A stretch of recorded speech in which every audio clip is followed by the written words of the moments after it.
and a diamond ring. My love is worth more than material things. You say you're always on the grind. I'm on the grind trying to get your time. For living good, you took me out the hood, but you ain't giving me no room. You keep me laced in the finest clothes. Just make sure I come before those hoes. Gangsta Brazil. Gangsta Brazil.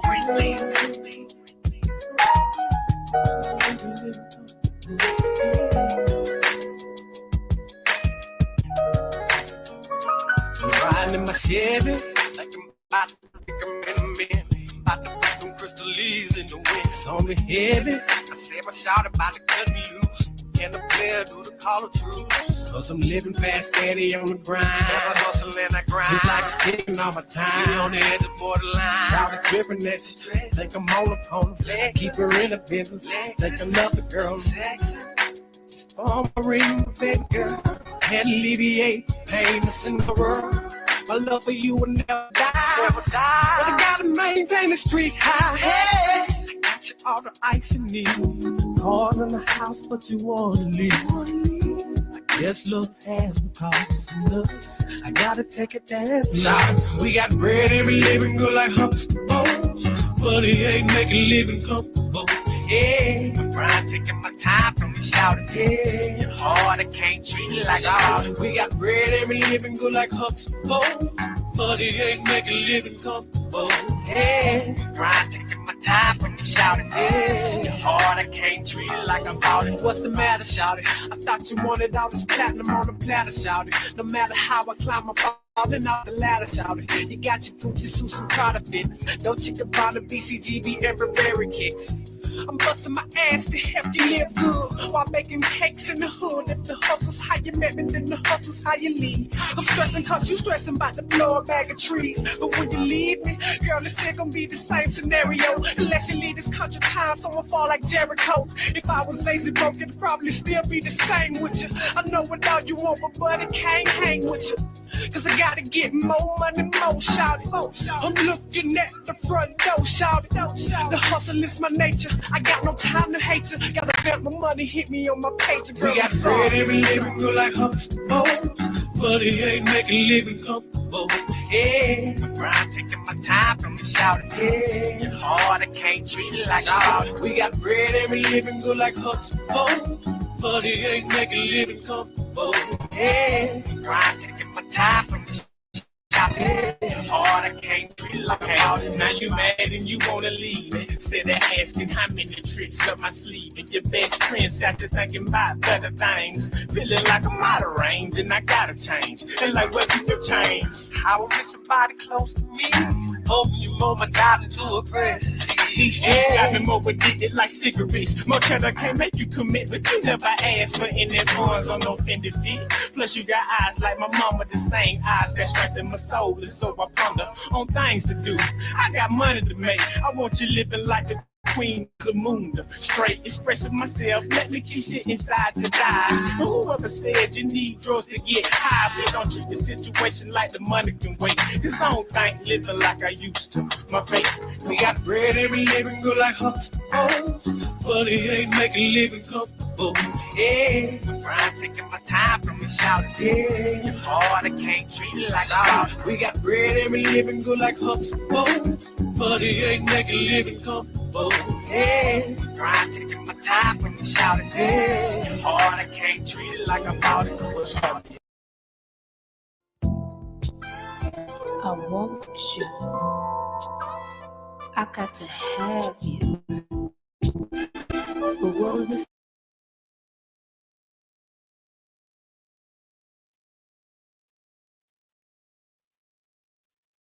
Yeah. Salute to everybody tuning in, man.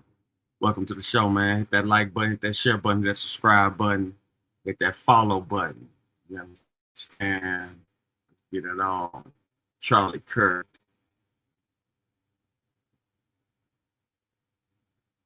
So many people have so many different opinions about this guy. We did a few shows. Well, a show or two or whatever. And this guy was a blatant racist. But let's go to Fox.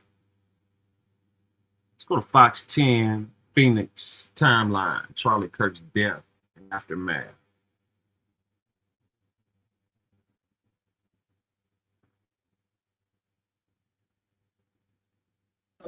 Fox 10 News Alert, political activist and founder of Phoenix-based Turning Point USA, Charlie Kirk, has been shot at an event at the Utah Valley University in Orem, Utah. Right now, details are very limited, but bystanders report seeing Kirk shot right near his neck during a Q&A with students. Reports also say that the campus is currently on lockdown. Kirk's condition currently unknown. So, of course, this is a developing story. We are continuing to get new information by the minute. So as soon as we have new details throughout this noon hour, we, of course, will keep you updated on this story. But again, Charlie Kirk shot at an event in Utah. His condition still unknown at this hour. I'm Ellen McNamara, and reaction to the death of Charlie Kirk has been just pouring in, especially on social media. Many writing on social media today as news spread. Now, we did tell you that President Trump broke the news that Kirk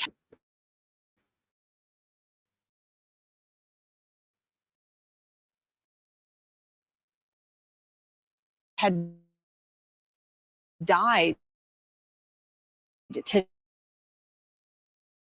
and he wrote in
accepted, writing in part there. And Senator Ruben Gallego also kind of echoing some of the sentiments, some of the statements that we've also gotten as well, writing, "This is beyond terrible. Charlie Kirk was a husband, father, and son." We will continue to track reaction to Charlie Kirk's death. Really, it's coming in from around the world, and we, of course, bring that to you. These statements also up online at fox10phoenix.com. John, back to you. Ellen, thanks. Be sure to stick with Fox 10, both on air and online. Continuing coverage of Charlie Kirk's murder in Utah today.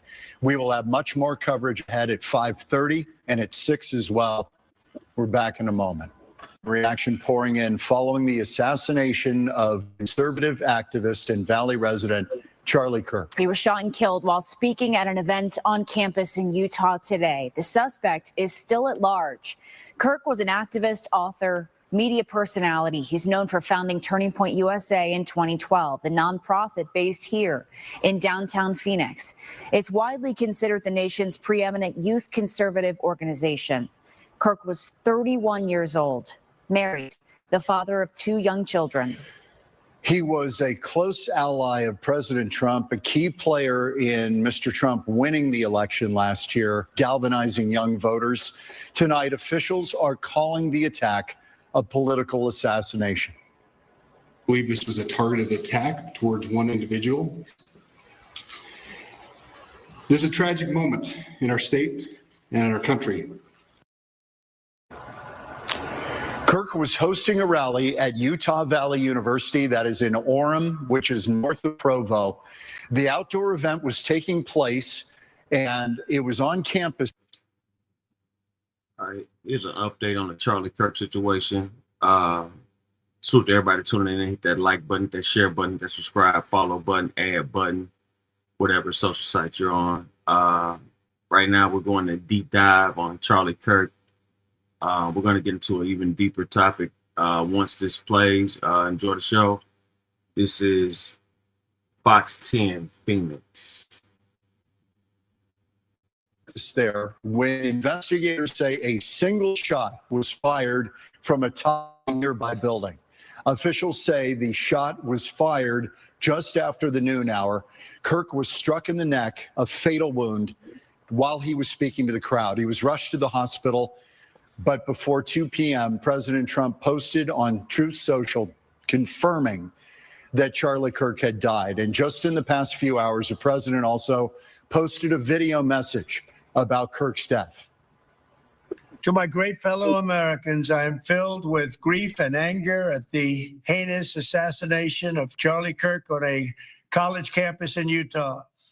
Charlie inspired millions, and tonight, all who knew him and loved him are united in shock and horror.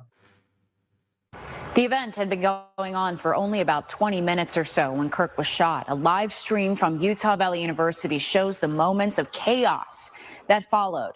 Take a look.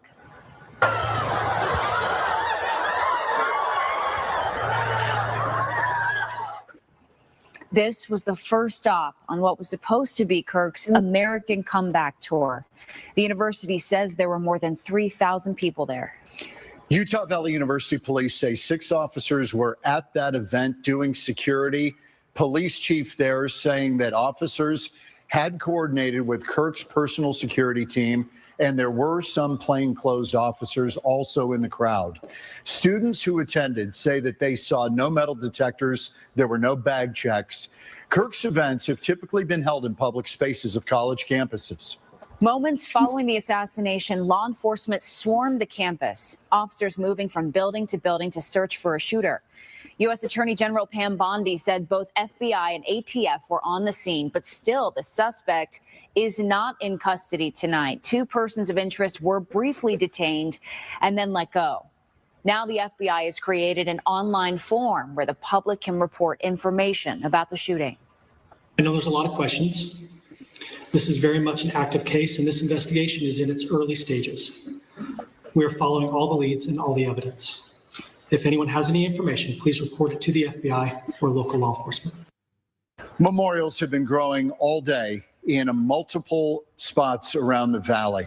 Sky Fox flew over vigils in Gilbert and Scottsdale tonight. And we have full team coverage tonight of the reaction that is pouring in and has been all day. In just moments, we'll hear from Brian Webb tonight, hearing from a witness who was at the rally in Utah. But first, let's check in with our Lindsay Regis, joining us live from Turning Point's downtown headquarters tonight. That has got to be a somber place. Yeah, John and Christina, it has been a very emotional night out here. Several people filing in and out to pay their respects. Now I want to show you these signs that were put up just a few hours ago, and already flowers, candles, balloons, and flags surround it. Charlie Kirk was a prominent voice to young conservative voters. I first saw his clips on Instagram, and his message and what he was teaching really stood out to me and told me it's okay to be who I am.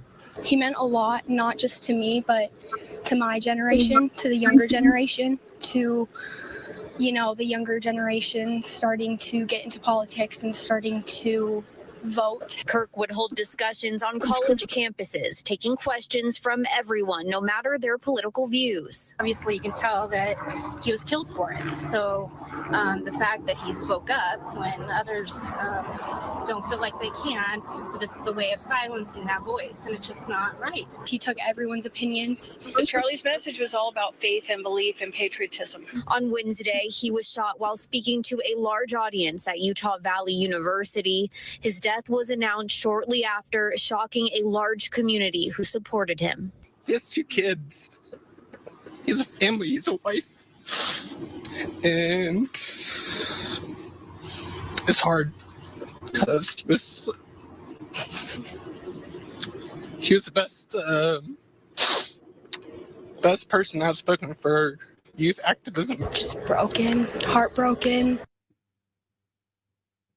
Clearly, this guy had influence.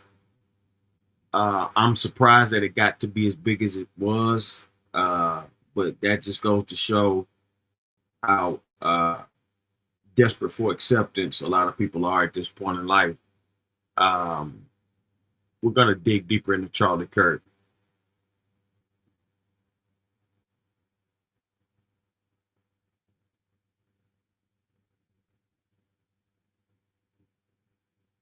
In shock, disbelief. I just couldn't imagine that actually happening in this world now. It's really hard. It's not something you imagine you're going to deal with on any given day, no matter who it is. I was in shock initially. I couldn't believe what had happened. I wanted to know if he was okay.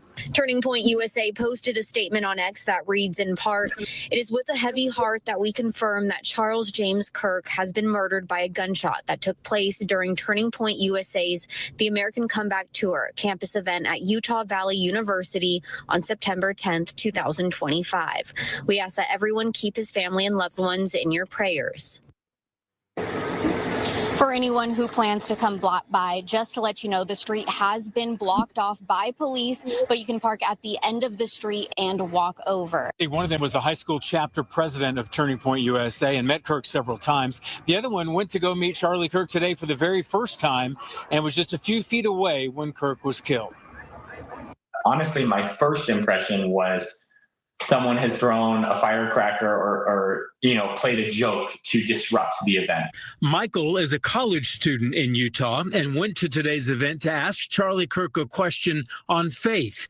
Then he heard a single gunshot standing only 10 feet away. People were anticipating a second gunshot and were hesitant to move until there was a second shot. But after 20, 30 seconds went by without a second gunshot, people kind of bolted for the exits. Aside from politics, you have a family man and you have a man who has 2 children and a wife. So it's shocking. I mean, I think it's definitely just a shock for the whole country and for the whole world.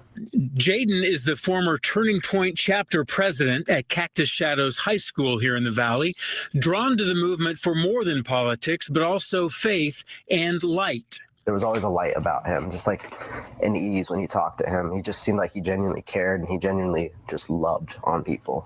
Both young men were drawn to Charlie Kirk, the man and the message, but are now left with the emotional scars that political violence has touched their lives too. It's finally me. Like, I am finally experiencing I'm a victim of gun violence in a way. The thing that brings me comfort the most is that I know that he was an avid follower of Christ. I know that his walk with God was he seemed like he had a very strong relationship with God. So I'm very comfortable with the fact that if he has passed on to the next life, that he will be just fine. Turning Point chapters across the country boast some 250,000 students, including here at ASU. And Kirk's Get Out the Vote campaign in 2024 is credited with helping Donald Trump win the election. Live at ASU, I'm Brian Webb, Fox 10 News. Brian, thanks. Tonight, reaction from Arizona political leaders on the death of Charlie Kirk. Governor Katie Hobbs said, quote, "I'm saddened for Charlie's family, friends, and Arizonans as they mourn his loss. And I'm saddened for our country as our politics have descended into horrific violence. This tragedy is not about who Charlie Kirk supported politically. It's about the devastating loss of a father, a neighbor, and an Arizonan who called this state home and whose life was cut short by senseless violence, end quote. Congressman Abe Hamadeh, Republican, releasing a statement today saying in part, Charlie Kirk was a force to be reckoned with. He was a happy warrior for the conservative cause. He was martyred doing what he did best, talking to young people and sharing ideas. He went on to urge everyone to pray for his family. Meantime, former Arizona Congresswoman Gabby Giffords, a survivor of political violence, said, quote, "The murder of Charlie Kirk breaks my heart. My deepest sympathies are with his wife, 2 young children, and friends. Attacks against political or ideological opponents are cowardly and un-American and must be universally condemned."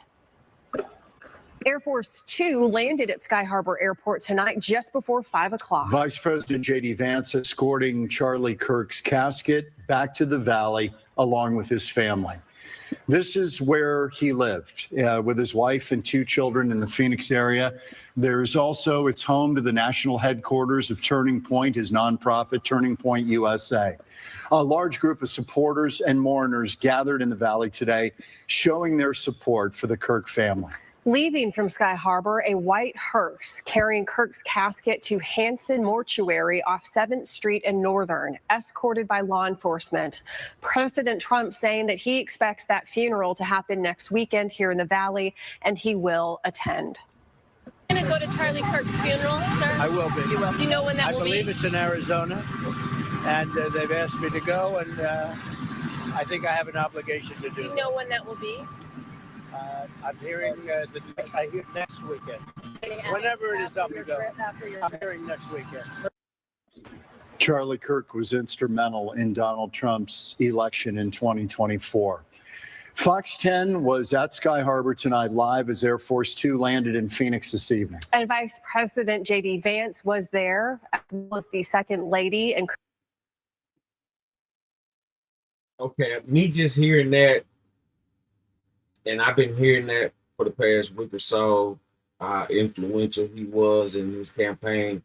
And I'm telling you guys, I've never heard of the guy. I don't remember seeing him. Maybe if I saw that, or if I knew this was like the real mastermind behind the Trump election or whatnot, I would have thought twice about the vote. As far as I'm concerned at this point, J.D. Vance and this Charlie Kirk dude are definitely undercover racing. Going to be showing more detail. We're going to get more expert opinion from elders and such to join the show and basically give a roll call on what's been going on with this whole thing. This could be a huge cover up. I personally feel that it's more of a scripted deal. Being that, you know, how thirsty these people are, you know, for this attention. So I wouldn't be surprised if Charlie Kirk set this whole thing up. You know, I just wouldn't be surprised. It's a lot to talk about. We're going to dig into it. Hit that like button, hit that subscribe button, hit that follow button, hit that add button.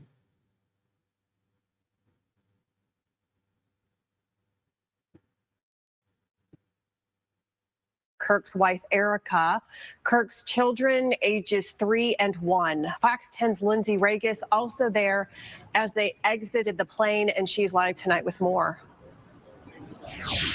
John and Ellen, there was silence at the airport when Air Force Two landed. Several people came out to show their support and watch Charlie Kirk come home.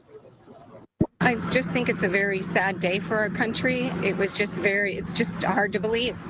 It has been a horrific 24 hours. As Air Force Two touched down in Phoenix, phones were raised high to capture the moment. To show respects and pay tribute. Charlie Kirk's wife, Erica, was seen walking off the plane holding hands with Second Lady Usha Vance. Vice President J.D. Vance followed right behind them. Shortly after, Charlie Kirk's casket was carried out of Air Force Two. It's very emotional. I mean, it hit everyone very hard that I knew that what happened, and it's just very sad. It's a tragedy for this country, as he was a leader and one who was not afraid to speak out about issues that were important to conservatives. You don't even have to be a supporter of him, right? Regardless of how you feel about him, he doesn't deserve what happened.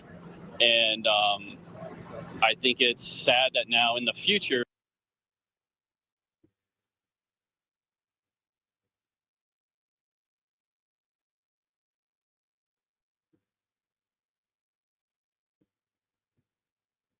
All right, up until we get everything together, subscribe to Center Runner Television. This is my own content. I will be playing it. These are some Charlie Kirk's rhetoric.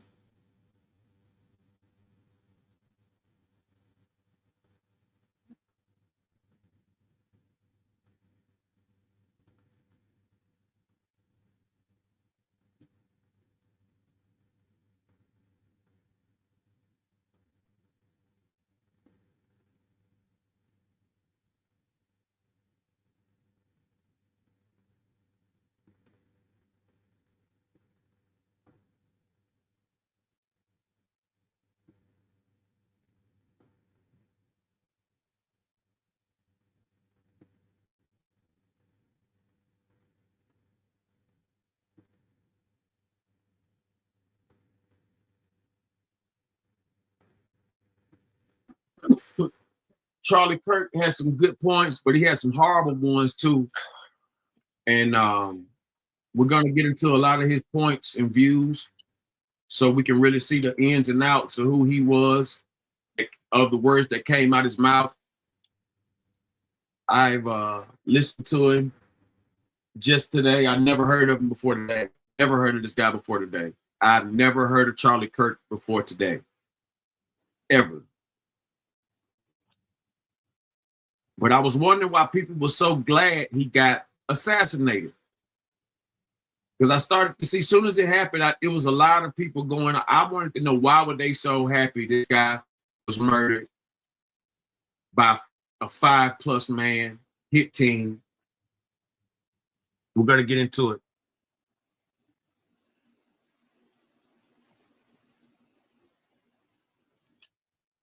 Well, Charlie Kirk, fucking stoked right now. You want to know why I'm so fucking stoked? He's stoked. Go ahead and Google Charlie Kirk. Go ahead, read the latest headlines, and you'll see why I'm so fucking You fucking stoked right now. You want to know why I'm so fucking stoked? Go ahead and Google Charlie Kirk. Go ahead, read the latest headlines, and you'll see why I'm so fucking You fucking stoked right now. You want to know why I'm so fucking stoked? Stoked. Go ahead and Google Charlie Kirk. Go ahead, read the latest headlines, and you'll see why I'm so fucking You fucking stoked right now. You want to know why I'm so fucking stoked? So go ahead and Google for the students. This is the actual video of the moment that Charlie Kirk was shot at a university in Utah. I'm going to let you listen to the conversation that's being had, but ironically, the conversation was about mass shootings, and they were referencing the recent mass shooting. The person asking the question says, "Do you know how many trans mass shooters there's been in history?" And Charlie Kirk says, "Too many." Then he says, "Do you know how many mass shootings there's been overall?" And he says, "Do you want to include gang violence or not?" That was the conversation that was had. And then immediately after saying that, you can see Charlie Kirk, you can hear the shot get fired, and you can see Charlie Kirk slump over in his chair. Absolutely terrifying moment. Listen, I strongly advocate against violence. This is not okay. This is not how we solve our problems. This is not the answer. I absolutely condemn this. This is yet another instance of a firearm being brought onto a school campus and someone being shot. Now, inevitably, this conversation is going to lead to how Charlie Kirk is one of the voices that rallies against gun control. That conversation is going to come up. But the video itself, I'm not going to show the actual moment he's shot. It is too much. I'm sure it's going to be online eventually. I'm not going to be the one to show it, but it's terrifying. I hope that he recovers from this. This is just, this is not okay. But listen, we've got to get better control of guns. Gun reform has to be a conversation. Let me let you listen to the video, the conversation that happened prior to the shot being fired. So, do you know how many transgender Americans have been mass shooters over the last 10 years? Too many.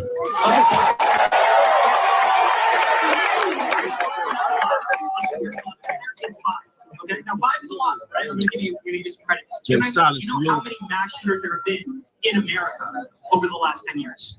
Counting or not Graphic counting detail, gang viewer violence. discretion is advised.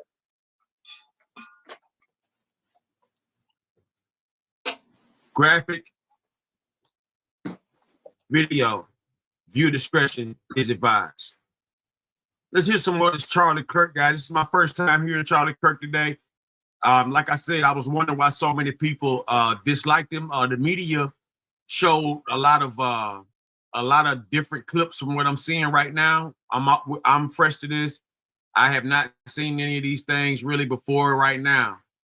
So let's watch these different opinions about who this guy really is. Some people say this guy's a freaking Nazi.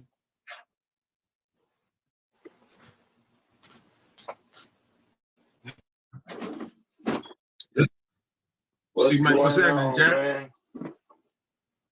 What's happening with you? Man, just recapping this Charlie Kirk assassination at Utah campus, Utah University campus. Okay. Yeah. Here we go. Let's go to the Patriot Oasis. Breaking. The liberal says to save your sympathy for the people being deported. Not a Nazi like Charlie Kirk. I don't care that he was a person. I think he is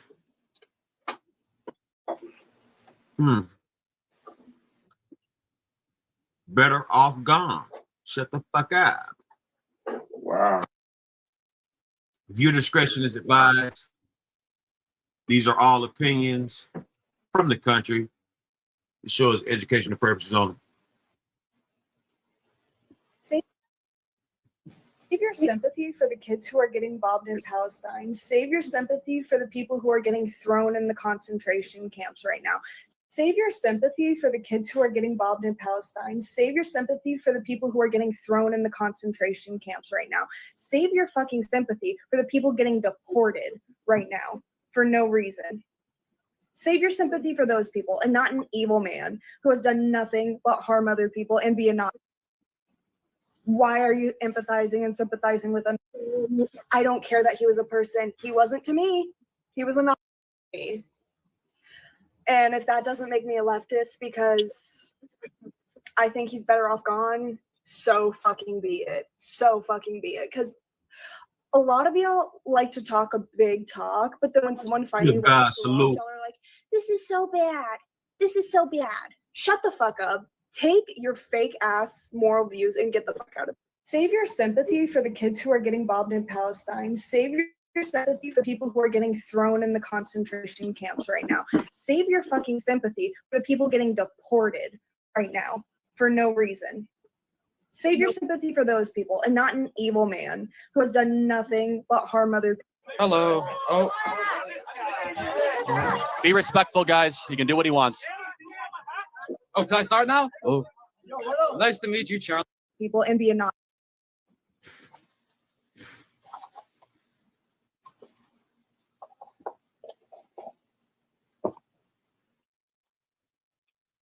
All right, let's go to Charlie Kirk shreds the myth of systematic racism. Be respectful, guys. He can do what he wants. Oh, can I start now? Oh. Nice to meet you, Charlie. I'm a big fan. I think you're very beautiful, man. I admire you physically. But no homo.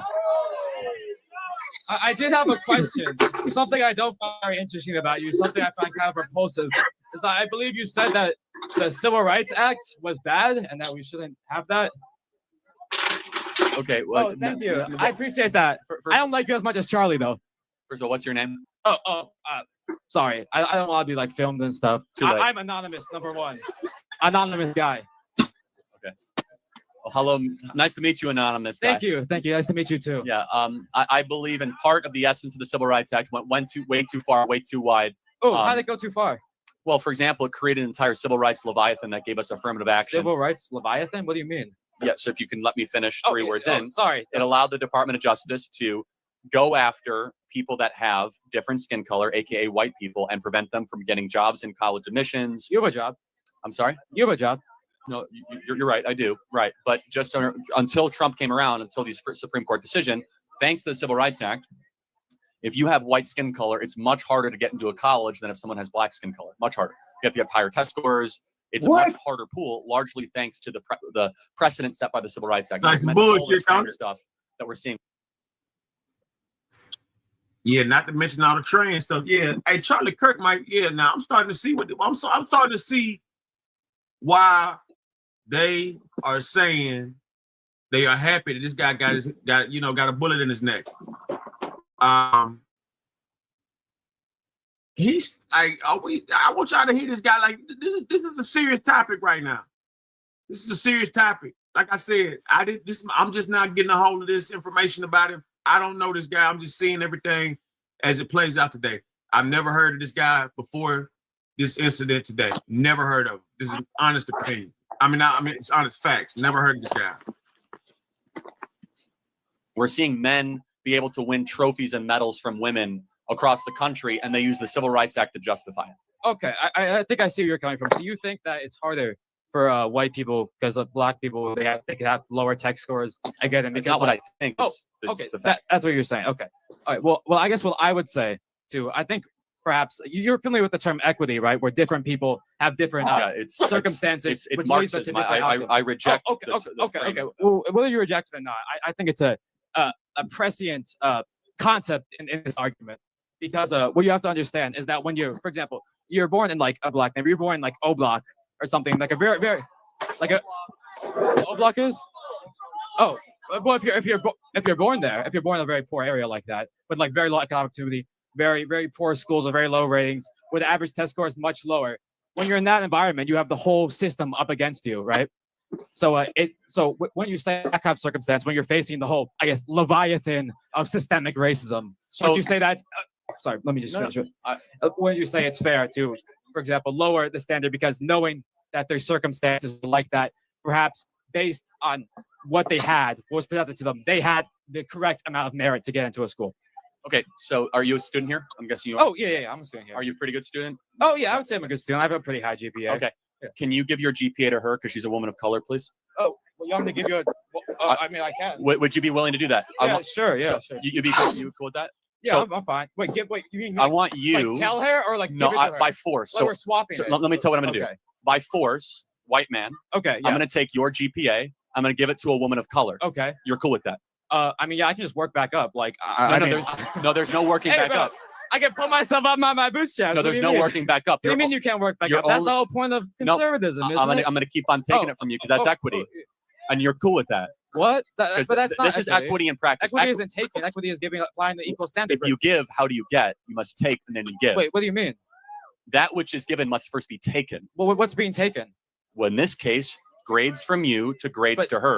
No one's taking my grades though. That's not what affirmative action called, is. Well, hold on a no second. one takes your grades. Hold on a second. If you only have so many, positions at University of South Florida to come in, right? There's a set number.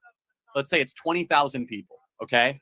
And we're going to say we're going to lower the test standards so that somebody that's a woman of color can come in, and therefore it's harder for you. So it's a higher bar for you, lower bar for them. Definitionally, that's a redistribution. If you notice what he said, woman of color. So basically, he's already excluding the black man out of the picture, out of the equation. And if you've been listening to shows, I've already said it's a fact. As far as the jobs and the things of that nature, they tend to hire black women fast. Like I said, I'm not agreeing with everything this guy said. I'm not disagreeing or anything like that. But facts are facts. But when he says that the civil rights movement and all that kind of stuff was too much given. I mean, come on, we got like this. Listen. We have to respect other people. This is a country of liberty, country of freedom, justice. This guy Charlie Kirk crossed the line. Cross the line, no doubt about it. But we're gonna give him his just due. Individually, this is my first time seeing this guy, my first time hearing it. And I can respect somebody who's blatantly honest. I can respect honesty. I can respect honest opinion, you know, and things like that. But when you get too far out the way and now you're just disrespecting each and everyone's rights and freedoms, people gonna take offense to that. And as we saw today, Attribution of they test definitely scores took to somebody offense. else. Just by the definition. And you're okay with that? Well, I guess I would ask then, if we were to do what you're doing, I guess that's what's happening under Trump, right? Well, no, it's actually been happening the last 40 years. Okay, actually, yeah, whatever. Okay, so when you say that, if you do that, then, well, black people aren't in the school, they won't be able to uplift themselves, they won't be able to have prosperous families, they won't be able to, you know, equalize the economic status, because you need to give them a little jump start. You know, you have a car, right? How is that? How is? Well, no. Now I know who you are. No, it's good. But no, how has that worked the last 40 years? We've had robust affirmative action. We've had hiring practices. Has it made Black America more successful? I can answer that easily. It's because sorry. It's because sorry. What am I going for? Oh, I don't know. You're a funny guy. So what happened is, even after the Civil Rights Act, you know what I believe the term is massive resistance. It was a movement in after the Broad versus Board of Education in Virginia, where essentially the legislature, which was still white supremacist, which is still extremely racist, they decided that no, we're going to do everything that feasibly possible within our means to stop Black people from going to white schools. You even see this in I believe it was the Little Rock Nine, right? Even after it was legalized at the state level, white supremacist mobs still mobilized to prevent it. So even if it de facto it's gone, de jure it still exists. Let me ask you a very simple question. Yeah. A term you keep on throwing around. Got you. What is racism? What is racism? Ooh, that's a very complicated question. But no, it's not. I mean, there's a simple answer, and then there's the highly theoretical answer. Give me the simple. The simple answer will essentially be because we have like different skin colors, that he's treated a different way than me. He has like a different upbringing than me. No. But what is He's subjected to racism in practice? It's discrimination based on the color of skin. Based on the color of the skin. Yeah. Got it. Thank you. So isn't it racist then to penalize white people to come into college or to get jobs based on the color of their skin? Well, no. Wouldn't that be racist?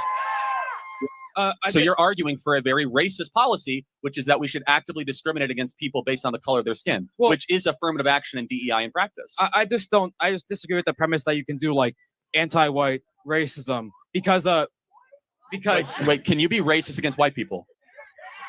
No, bro, I'm a cracker, bro. What the? No, you can't be racist towards white. There's so many crackers here, bro. There's your clip, bro. There's your clip.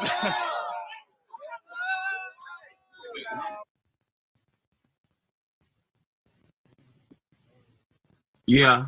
Right now, I'm starting to see this guy really might just be a Nazi for real. Everybody knows America has had a huge racist issue, a huge one. And I'm assuming by this guy, he's speaking white power. And that's definitely something that's been known to be racist, known to be deadly, known to be agonizing. For this guy to be totally going against the people, liberty, justice, and freedom for all. This is why he was assassinated. I'm not even done with this guy. Like we're gonna go all night with this, but like I'm just listening to a few minutes. This is my first time. Like, once again, my first time listening to him. Never heard of him until the assassination, and I'm giving my honest and visual opinion from what I'm seeing and what I'm hearing out his mouth right now. Agree to disagree, fine. I'm not a white boy. But I do know and see the play.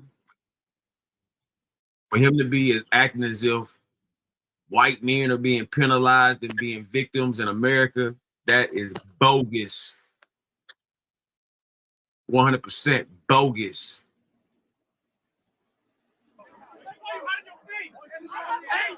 Well, what are you gonna do political violence to me, bro? Like, why are you saying that to me? You're making me scared.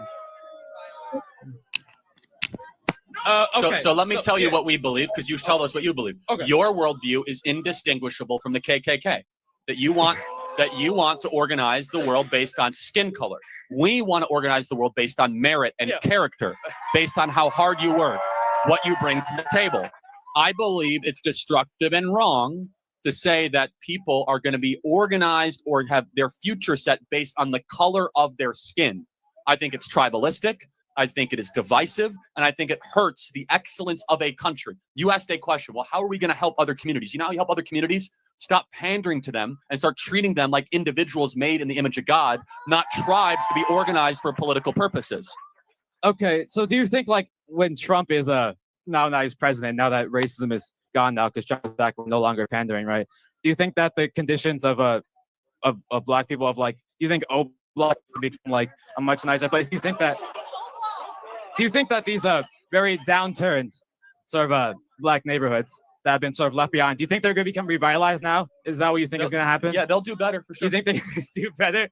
Now that we've stopped helping them, they're going to do better. Well, see, that's an interesting thing. Because it seems like contradictory to me, just on basic logic. Well, actually, black Americans under Donald Trump in the first term saw the greatest economic renaissance that they saw since the 1950s. You don't think that's due to wage Obama, increases, lowest unemployment, revitalization, amazing investment in their communities, opportunity zones. But that's when we had affirmative action. So wouldn't that be bad? Well, again, we actually got rid of affirmative action now. But that was now. But I'm talking about before. Those are unrelated things, though. Just do you think they don't seem unrelated to me?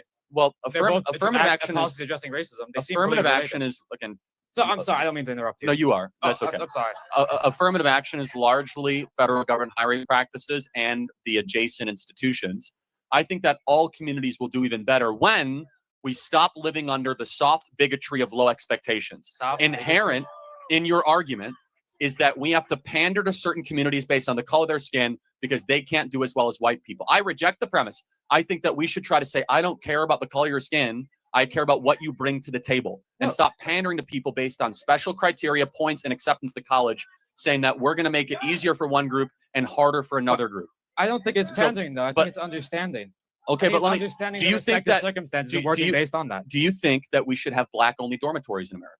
No. Why would I want that? Okay, well, there's hundreds of schools that have those actually. What do you mean black-only? Like they're not. White people are not allowed in. No, white people are not allowed. White people. Yeah, that's why I said white people are not allowed. Correct.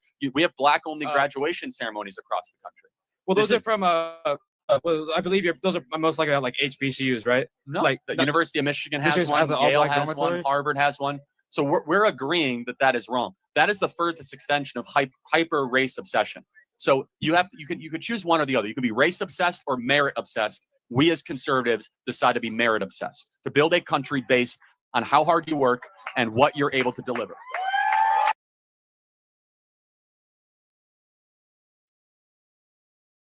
All right, so there you have it. Those are some very deep thoughts with this guy. We got plenty more content on him, and we're gonna give him a fair shake. Not gonna bag or just make up anything on him. We're gonna get this guy a fair shake. But clearly, there definitely is some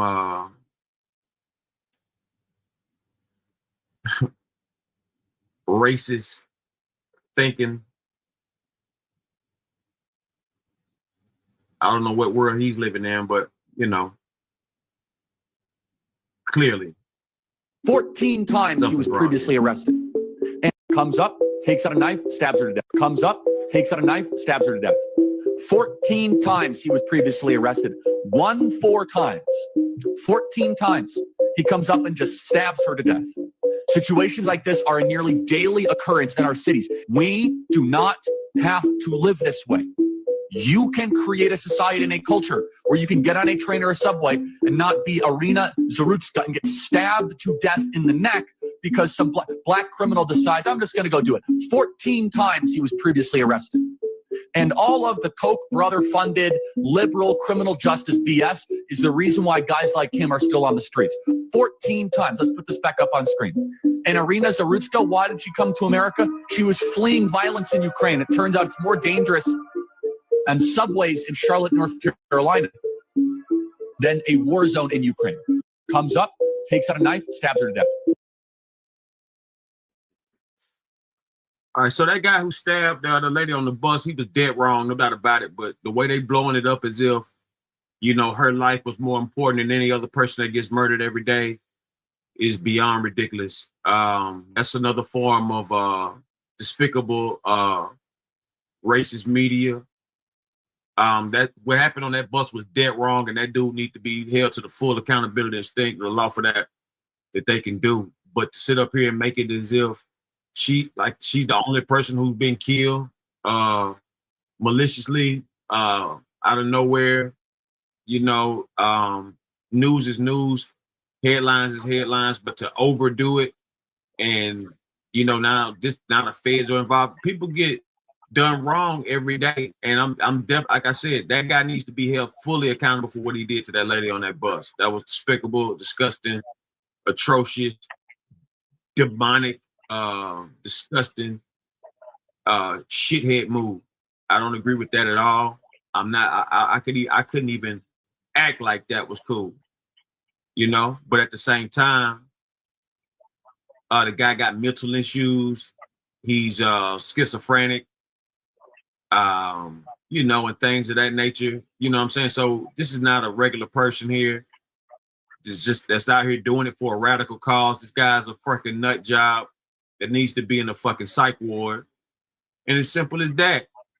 Simple as that. They're blowing it up as if this is some, you know, I can see if it was a terroristic move to where, you know, it was for a cause. This guy's a fucking schizophrenic. Okay. That's why you got to watch your surroundings, your area. Watch where you sit at. Watch who you're around. I got something to say on that. You got to stand up on the bus. You just can't get on no bus and sit down. Sometimes I don't give a fuck how many seats open. You got to stand up sometimes. I got something. Stand your, you know, and I'm not saying what she did was wrong. You sit where you want. You do what you want. I'm not going there. I'm just speaking on facts, man. You know, clearly she must have felt comfortable to sit in front of this motherfucker. Can I speak? Oh, okay. Go ahead, brother. I'm sorry, C-Man. This is how I look at that issue. One, that girl came from hell over there where she came from. She came here for safety as a refugee. She had to escape over in her hometown from bombings and massacre of her people. Now, for her to come over here, you know, the girl is working at a pizzeria, trying to have a decent, safe life in general, sent over here to some of her people that was looking after her and all. I think it's horrible for a young lady, I have a young daughter, to sit on a bus whether this guy is schizophrenic, crazy, or whatever. He's been arrested over, 6, 7, 8, 9, 10 times. He just left the judge. The judge knows who he is and want him to come to court on his own, regardless of because he was or whatever, he was supposed to come to court. But I understand what you're saying, mental and all. I have friends which are mental, but I will say this: motherfuckers know what they're doing, mental or not. And the reason why I say that, I have a friend that did 33 years in prison. When he came home, and he's mental, when he came home, he remembered the shit that he done before he went to prison 33 years ago. Now, if I was president of the United States, I would send this guy that's crazy, just like Robin Harris said in his skit, my friend, rest in peace. You crazy? Motherfucker, I'm crazy too. And he pulled the switch. Now, I don't think that he should get the death penalty. That's too good. It's over with too quick. I think he's in Sarah's time. It's disgusting what he did, because in his mind, he know what the fuck he did. That's why he had a knife. because as he was getting off of that bus, he was saying, "I killed that white girl." So if you said, "Oh, that's what they said," he I said. heard him say it on the audio. He said, Oh, "I wow. killed that white girl. I killed that white girl." So one, you know she was white. Two, you know what the fuck you did. Now, if I was president of the United States, I would be trying to send that motherfucker to Ukraine prison. If I was president, I'd be trying to send that motherfucker to Don't you think Americans gave Ukraine enough? that motherfucker. Oh, you saying send Yeah. the killer to Ukraine? Send Oh, wow. that motherfucker to Ukraine, let their prison deal with them, because she was one of theirs. That was a sweet, innocent child, man. A beautiful, sweet, innocent child. And for niggas to be on the motherfucking bus and not try to help this person, you gonna tell me you don't see a motherfucker standing up in red with bright red on? Only motherfucker on the bus wearing red? They didn't give a fuck. I agree with the white people on that. You had a bitch sitting next to her on her cell phone. Two motherfuckers in back looking at their cell phone. Now, if I'm sitting in the back of a motherfucking bus and a motherfucker standing up in red, you took a glimpse, you saw this motherfucker stand up. You saw this motherfucker do the act. So I'm going to just say this to that brother that did that shit. One down, one gone. There's no mental or whatever the fuck. He know what the fuck he did. So he ain't one of us no more. He's a demonic motherfucker sent by Satan. That's how I look at that.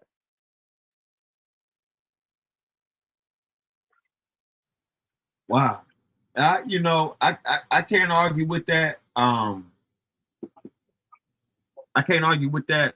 That assessment on that, because like I said, that was an atrocious act.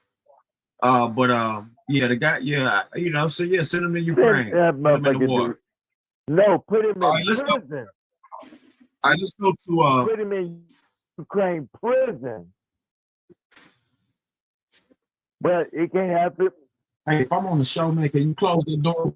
Cut the light on. Yeah, it can't happen because it happened on U.S. soil. But if I was Ukraine, I'd be mad in a motherfucker.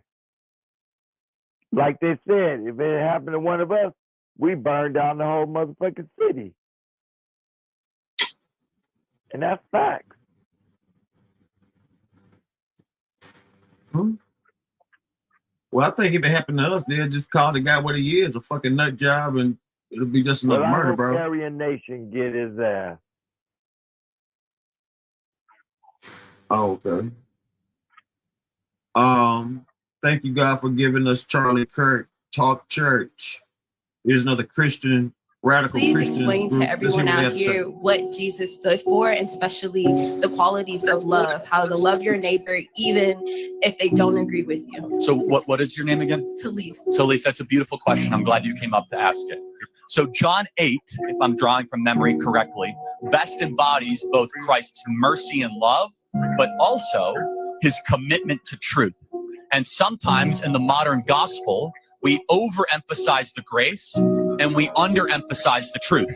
And so we are far too willing to say, hey, Jesus loves everybody, but we don't get to the second part of the conversation that says Jesus doesn't want you to live in sin. So this is, in John 8, it's best embodied, right? Almost every Christian in this audience will be able to tell you the first part of this, which is a bunch of Sadducees and Pharisees who are standing around with rocks, and they're about to stone the prostitute woman. And Jesus comes up and says, let the first among you without sin cast the first stone. And everyone starts dropping the rocks. But what comes next shows that Christ is not just grace-focused, he's simultaneously truth-focused.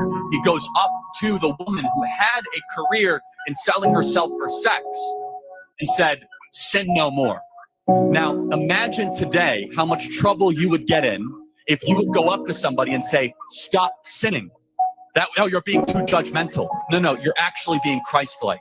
So Jesus stood. He was 100% grace and truth. And that tension is very hard in a modern world because we want to overemphasize grace when in reality, Christ loves us too much to have us continue to live in sin. He wants us to try to elevate our actions to glorify God in all that we do.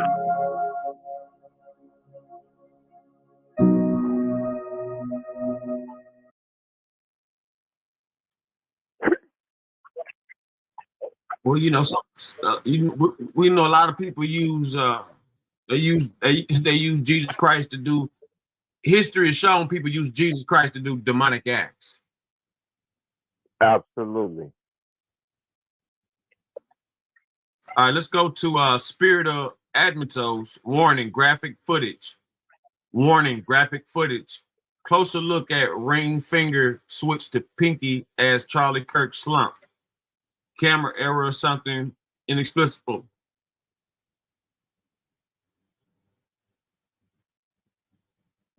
Some have noticed that when Charlie Kirk was shot, somehow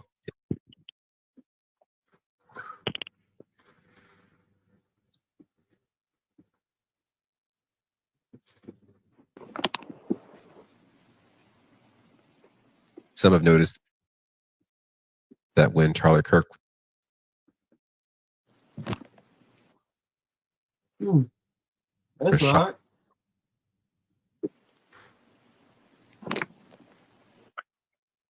Something stopping this video from somehow playing. is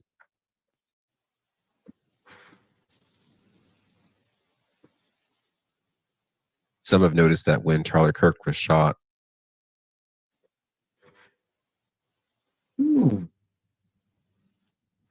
Must be something they don't want us to see here. Absolutely. Yeah, it got to be something to that. Absolutely.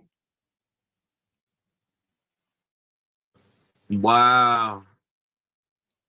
Yeah, Unbelievable. absolutely. There's something to that. What about, it's just so much ridiculous shit happening. What about the girl that was killed in Chicago dropping off her son by her ex-man's bitch?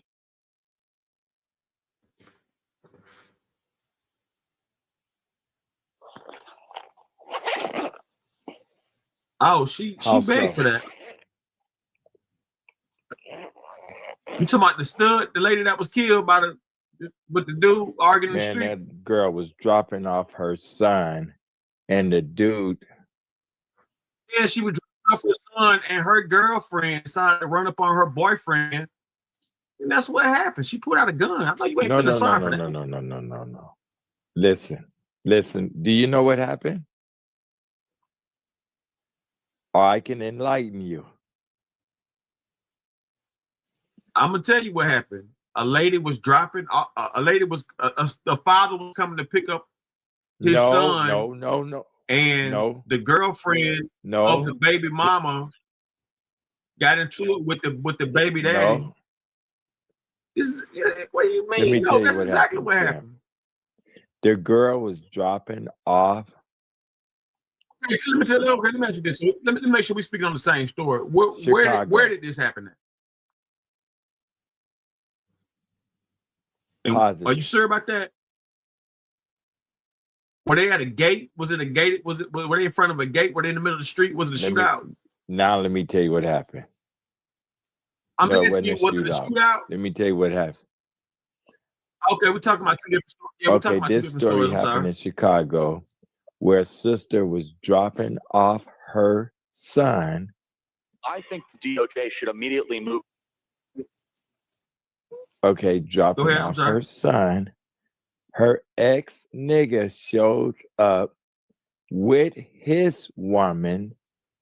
They get into some type of argument. This nigga puts her in a headlock, and his bitch shoots her in the face.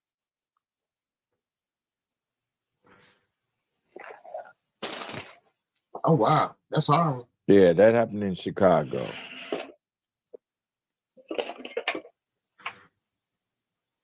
That is definitely horrible because she was dropping off her son so she could go to work.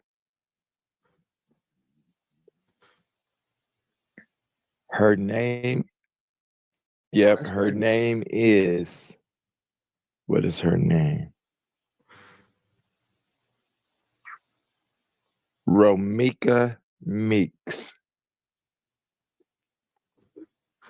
ROMECAMEEKS.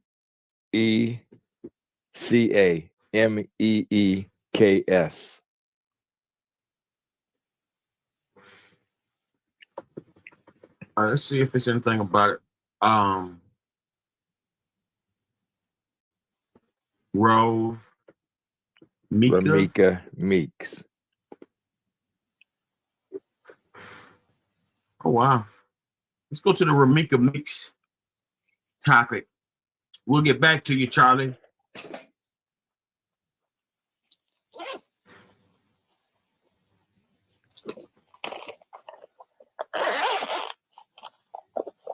And it was on video? Yes. I don't know if you're going to see the shooting, but you'll hear the story. Okay, let's go to Romika Meeks, Chicago. Let's see what's going on here. Romika Meeks was dropping off her kid at school when she ran into baby daddy's girlfriend. They started arguing. One thing got heated, fast out of nowhere. The other baby mama put out a gun. She's the one who shot her. She's the one who shot her. But she shot her.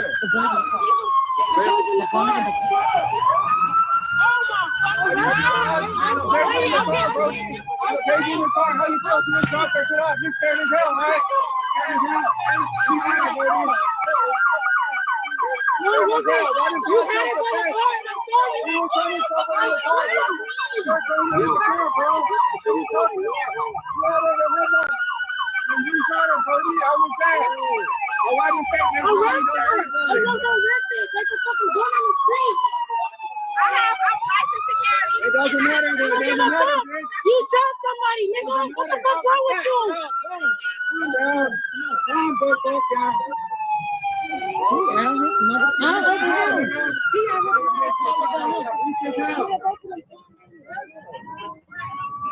She put the gun in the car. The gun she shot her. This one right here. She shot her. She shot her. She put the gun in the car. She put the gun in the car. The gun is in the car. Arrest her. Heavy police presence here near Cermak and State. You can see that police have taped off a portion of the area. Right now, detectives are surrounding a white sedan that appears to be connected to this incident. Chicago police saying that early this morning, around 9:30, there was a fight between two women. That scene unfolding here near State and Cermak. One of the women allegedly pulled out a gun and shot the other woman in the face. The 31-year-old victim was taken to the hospital and later died. Now, the suspect has been taken into custody, and Chicago police say this is still a very ongoing investigation. So once again, this taking place here near Cermak in State is still very active as we speak, and we'll get you more information as soon as we get that. But for now, we're live in the South Loop. Lisa Nunez, ABC 7 Eyewitness News.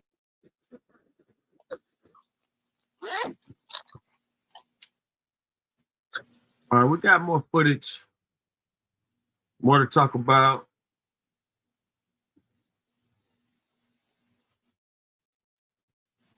Here's video. Viewer discretion is advised. Viewer discretion is advised. Graphic content, armed robber. Okay, this might not be the video.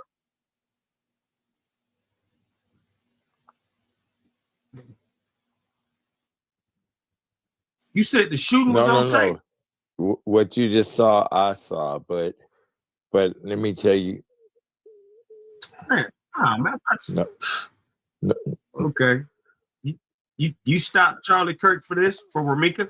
That's what Charlie Kirk was talking about. Black women Getting more. Man, don't start no bullshit. Yeah, that's what Charlie Kirk was talking about. We stopped Charlie Kirk to talk about Ramika Meeks, and man, I thought it was. Come on, man. Come on, bro. Come on. I see my wrong for that. Yeah, okay. Go on back. Fuck. Man, come on. Even I agree. Hey, Charlie, I'm with you on that one, man. Damn. Yeah, but the boy had her in a headlock. Hey, man, Charlie Kirk just got his fucking head blown off, man. Okay. Yeah. Dang. Sorry, Charlie. Ramika was more important. Dang. Yeah, Charlie. Charlie. Even I know you didn't deserve that one, Charlie. What happened? Charlie. Where did Charlie get shot at? Utah University campus. Who shot Charlie? Yellow, black, white, or brown? It's still on the run. Here's a description of the campus. If you look to the left, Charlie Kirk was shot while speaking to audience in courtyard, 200 yards away. Loose center, suspected location, the shooter on the right, top of the building. Hell of a sniper. Utah Valley University. Well, he didn't want to be caught. He said everybody else got caught, so he ain't gonna get caught.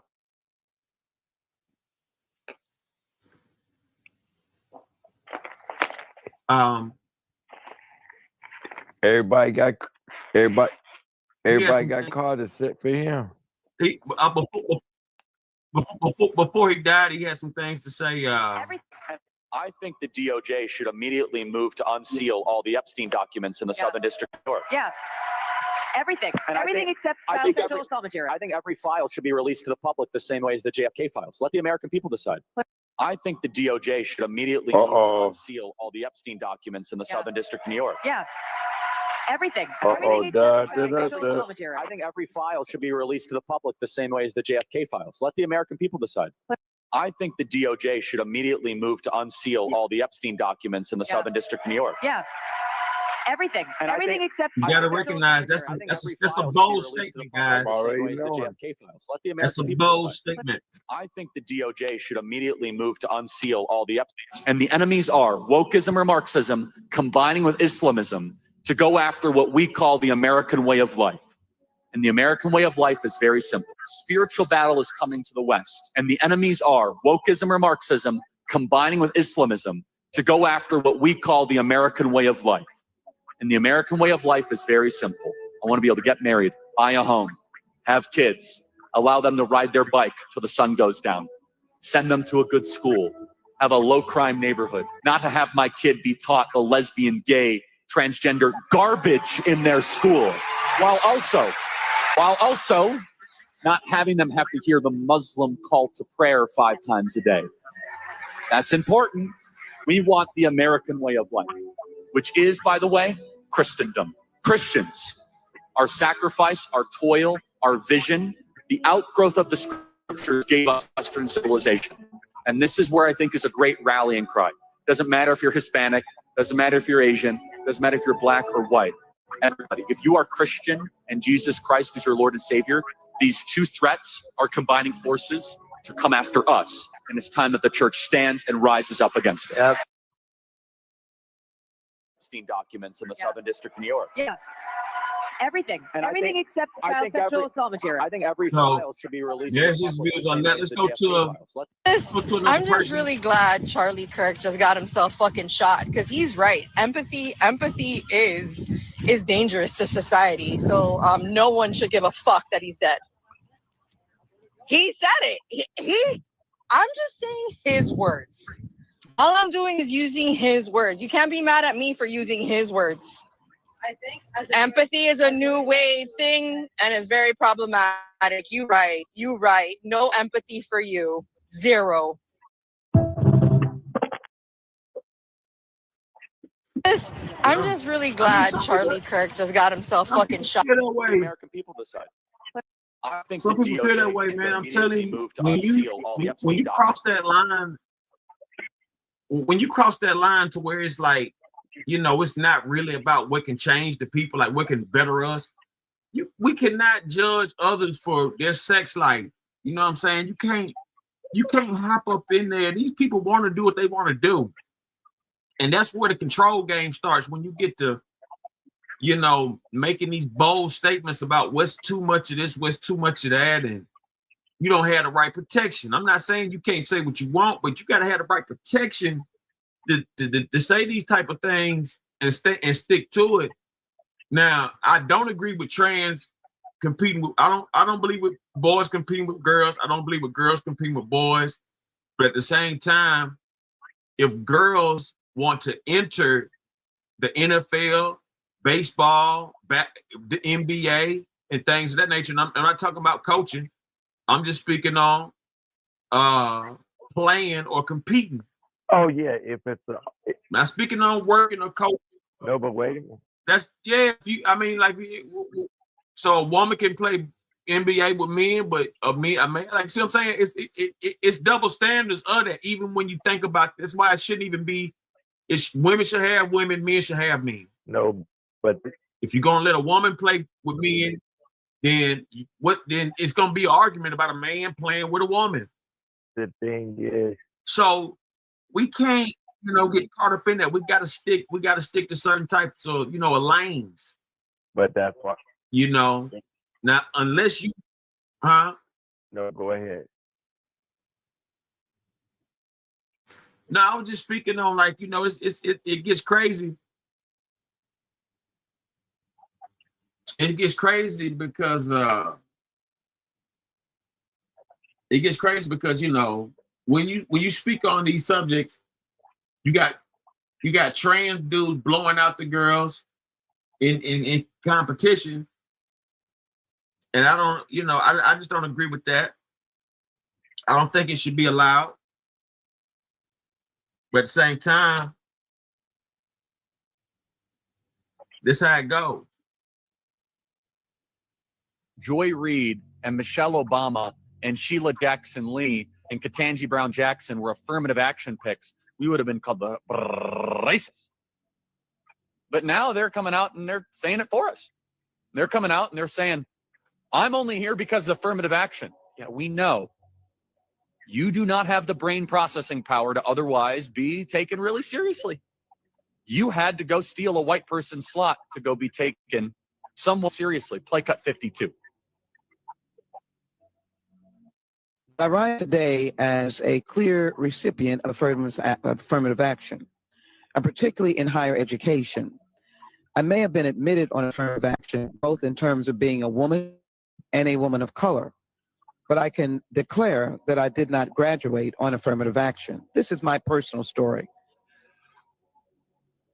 I hear because of action affirmative. She can't even say that. We know. It's very obvious to us that you were not smart enough to be able to get in on your own. I couldn't make it on my own, so I needed to take opportunities from someone more deserving. You know, this is how arrogant Joy Reid and Ketanji Brown Jackson and Michelle Obama and Sheila Jackson Lee are. They're so narcissistic, they think this is persuasive. They think we're like, oh, of course. That's why we need affirmative action, because you have impressed us with your brilliance. Of course. Oh no, imagine the world without Joy Reid. Imagine the world without Sheila Jackson Lee or Michelle Obama or Ketanji Brown Jackson. They think this is persuasive. They think as they kind of now reveal that I'm only here because of anti-white, anti-Asian forced discrimination policies that turned me into a bitter, resentful activist that hates white people, honestly, through our politics.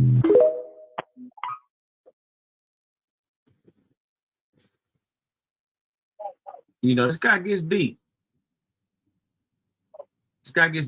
You know, like I said, I see what the backlash is about.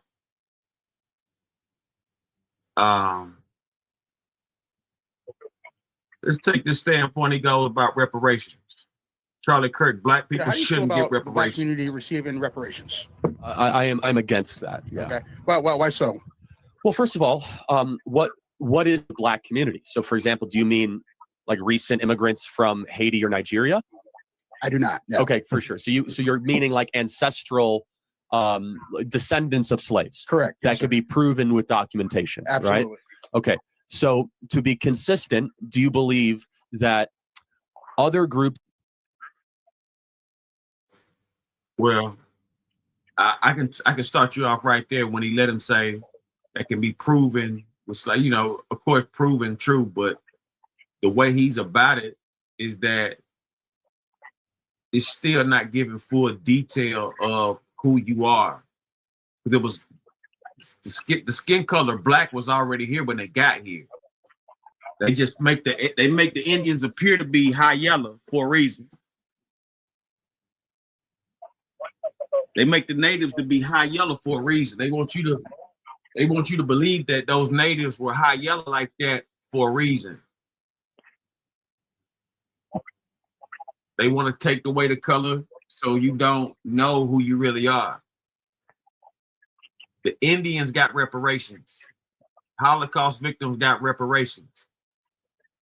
This country built off of blacks, and people are still eating from even back in the 1700s, the family lineage from the slave owners back then. Is those buildings you see downtown.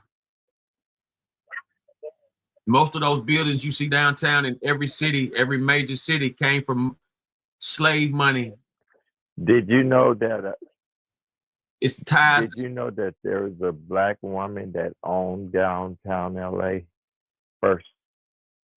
I just said her the other day. Let's break that down, because even that's miscommunication, and that's how Charlie Kirk got killed, for miscommunicating.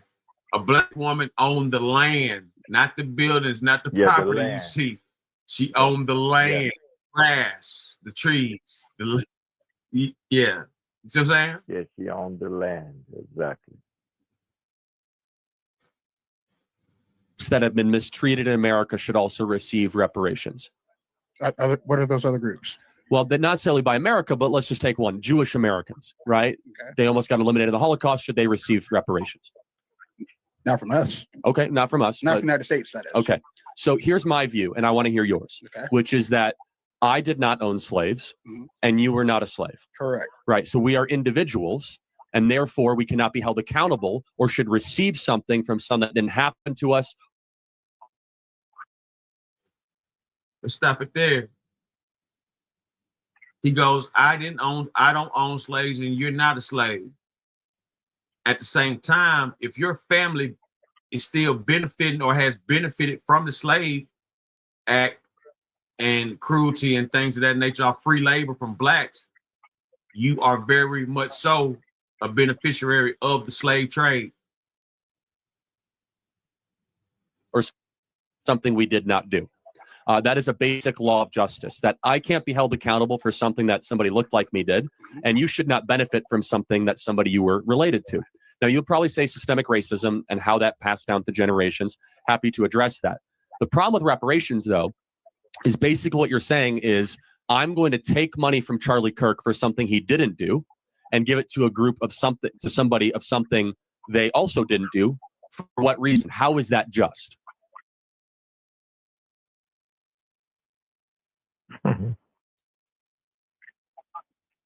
I'm convinced Charlie Kirk is a racist.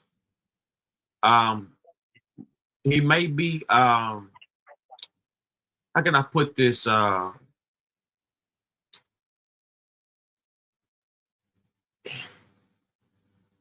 can I put this? I'm trying to give him some type of credit, but every time I'm listening to him, it's some like radical right, ridiculous statement as far as, you know, another way to keep a black man or black people in some kind of judicial low class bubble. When this country's built off of free labor and you give money to all kind of victims of other acts. Notice he didn't, he didn't go into detail about the Jews. Jews received reparations for the Holocaust.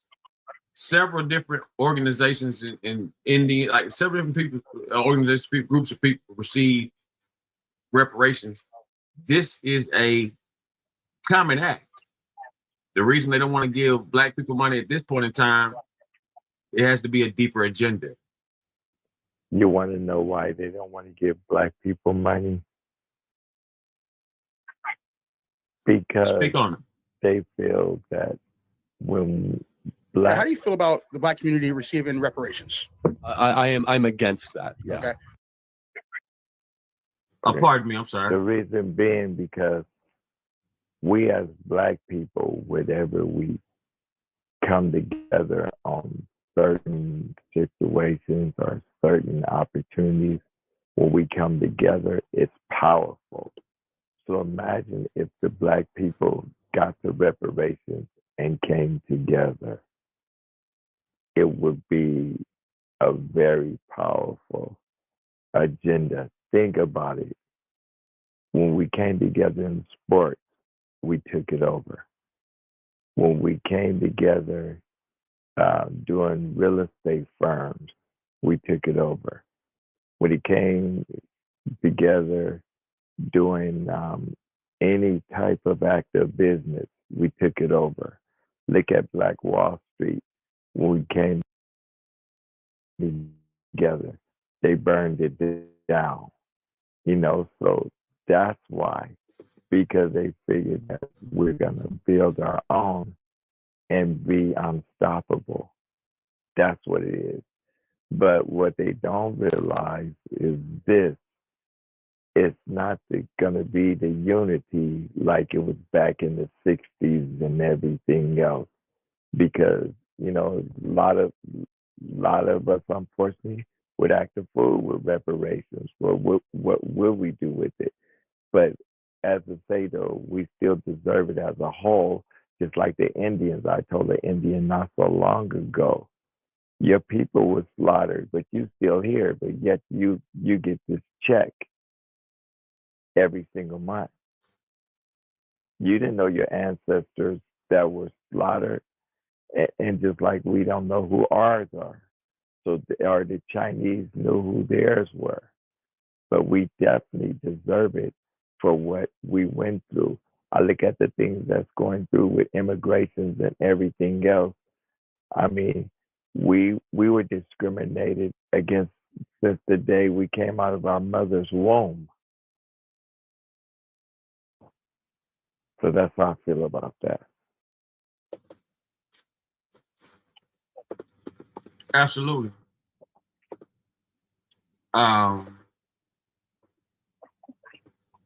This is not a not a debate. You know what I'm saying? It's people say what they want. It was a gang of people that was completely against this guy, and I'm really seeing what they are talking about. I think he means well for his people and his people only. I don't think he's 100%, but at the end of the day, racist is racist, disgusting. I think he's political, so I think he has to have some kind of connection with other races of people and things of that nature. But the views and the opinions that I'm hearing are 100% racist. Not all, but only a small, not all, but let's say 90. I'm at like a 95% racist guy right here. I'm not gonna say he's 100%. He's just, I give him a 95. Hello. Oh. Be respectful, guys. You can do what he wants. Oh, can I start now? Oh. Nice to meet you, Charlie. I'm a big fan. I think you're a very beautiful man. I admire you physically. But no homo. I did have a question. Something I don't find very interesting about you, something I find kind of repulsive. is that I believe you said that the Civil Rights Act was bad and that we shouldn't have that.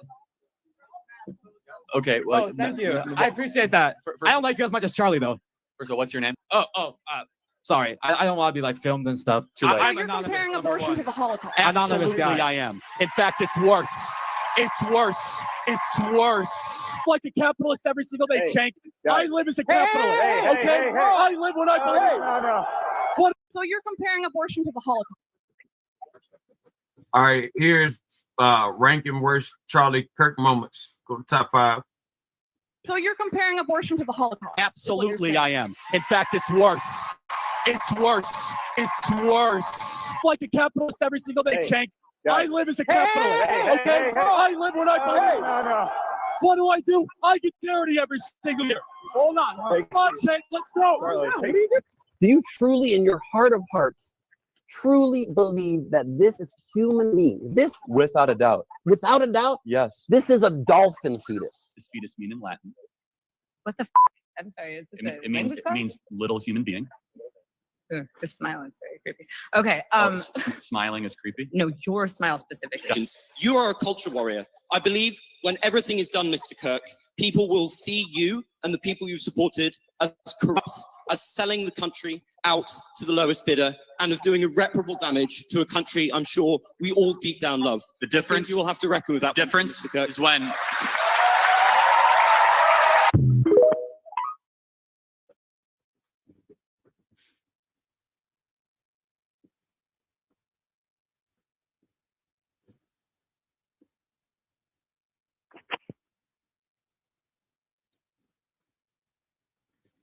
Been really frequently getting the question of, not question, but statements saying like, you're white, you're privileged, you're Christian. How can you argue these things when you don't understand what like an oppressed individual is going through? Thank you for your question. So white privilege is a myth and a lie and should be completely destroyed. It's rooted in racism. It is a racist idea. It is a racist idea.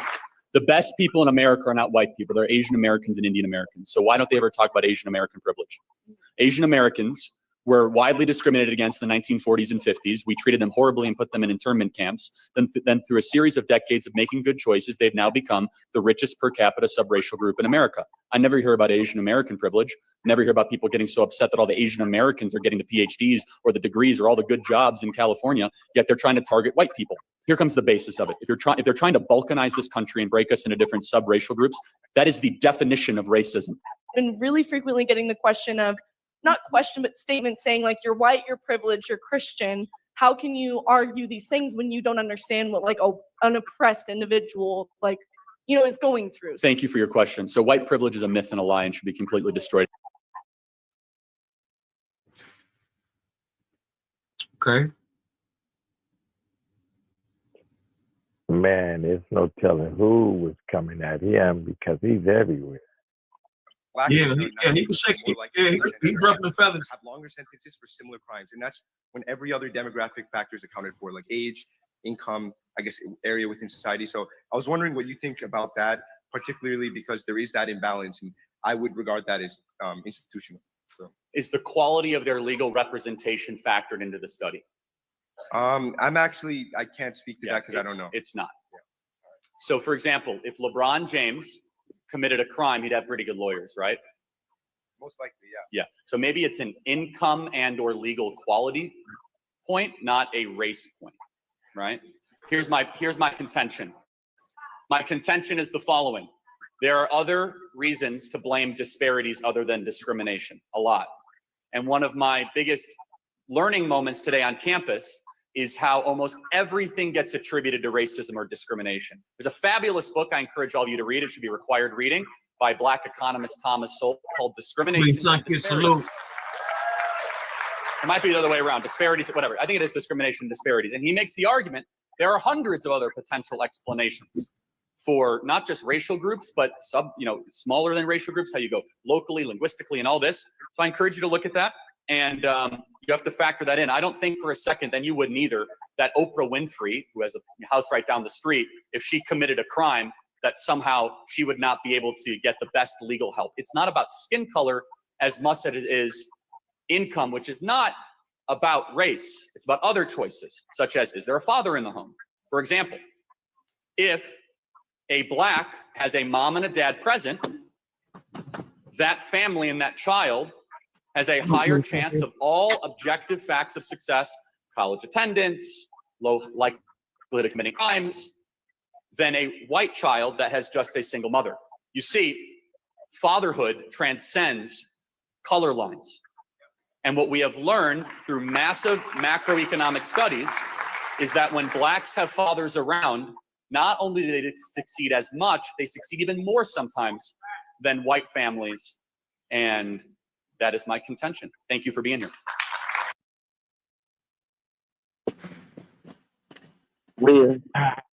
Yeah, he definitely was. He was definitely pro-white. Man, his kids ain't got no daddy, so now what?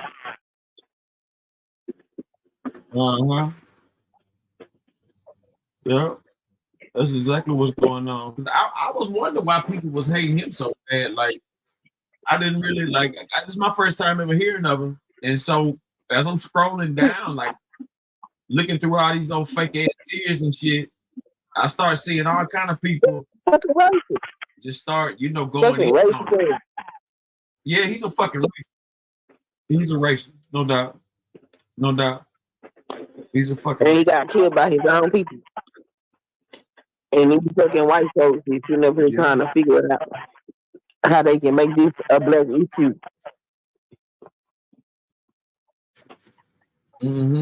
That's exactly what's going on. And like I said, I'm not gonna front. Like I said, I'm with. I'm at 95%. I'm gonna be playing until the show's over. So I'm at 95% racist right now. 90, 95. I give them I'm at 95, but like this motherfucker, some of the shit he's saying is just evidently obvious that needs to change. But this other shit that I'm hearing, like, what is he talking about? Like, what the fuck is he talking about, man? He's up here, like, just completely dodging reality. Is and it's a simple fact that he's a racist trying to sneak in the office. That's what I'm starting to see. They called him a social influencer. So yeah, he was an influencer. He was all over the internet. I swear to God. I mean, you got to be looking at these weird ass conservative motherfuckers to know some of these people. Okay, yeah, I only follow, as far as right wing and something like that, I only follow Trump. I never heard Trump speak about this guy. Did you hear him speak about it today? I do have. Yeah, I'm gonna get to that too. And then took a flag and hand stamp. Get the fuck out of here. Yeah, I did see something to that degree. Like that's what I was saying. He's merging in racist views with American patriotism, and then he's putting his own sick twist on it. So it's like, he's gonna grab the attention, but at the same time, it's gonna wind up being despicably racist.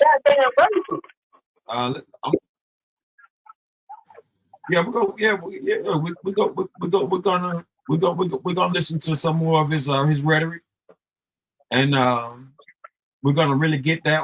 What I'm trying to find is why would somebody want to shoot in 200? That's what the hell I want to know. And it's but a lot of, yeah. So that's somebody hired some witches to put a curse on his ass 2 days ago.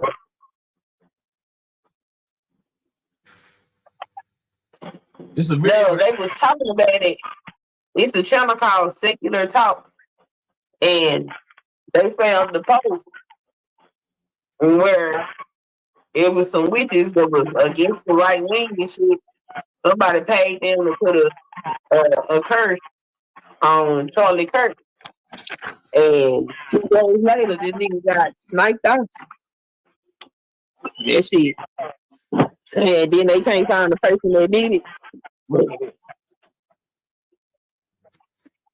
We're gonna take a look at that after this, after these few videos, and we're gonna see what you're talking about. See if there's anything. Can out you there we give can talk me about a with that. definition of racism? A discrimination against a minority class of people in order to create an imbalance in the society or a hierarchy based on something that is undetermined as of color, race, the color of your skin, or maybe even color of your skin. Can you be racist against Asians? Yes. Can you be racist against white people? I believe that you can have prejudice against white people. If a group of black individuals, which happens unfortunately so often, say, we want to go beat up whitey, and they go beat up a white person, was that a racist thing that they did?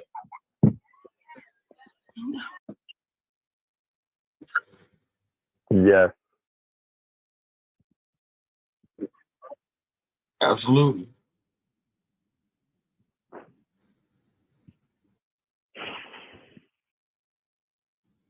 Absolutely. And see, that's what I'm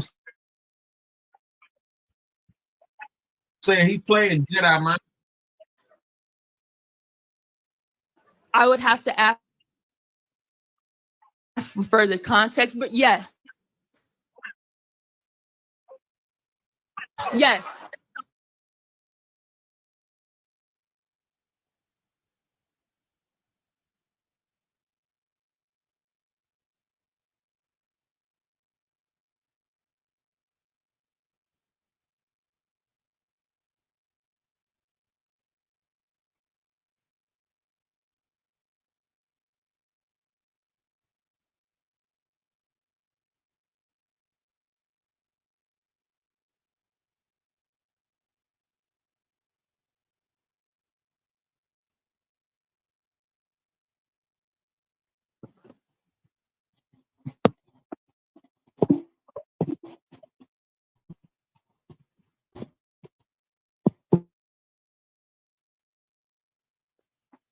Yeah, fill out.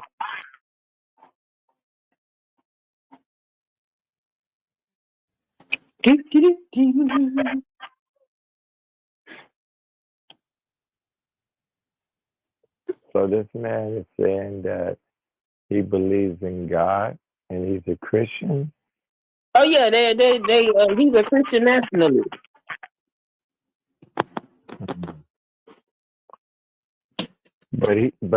But he's in a Mormon city. Utah is all Mormon.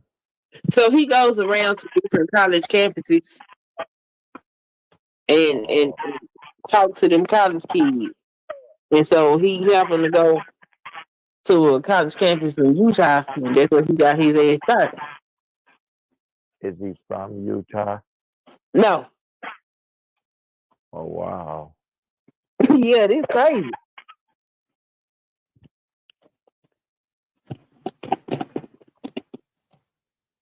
Because I know Utah has some things that has happened out there. So that's why I thought maybe he lived in Utah. Just like that one in particular, the director's son, he went to Utah University and he killed those 3 people.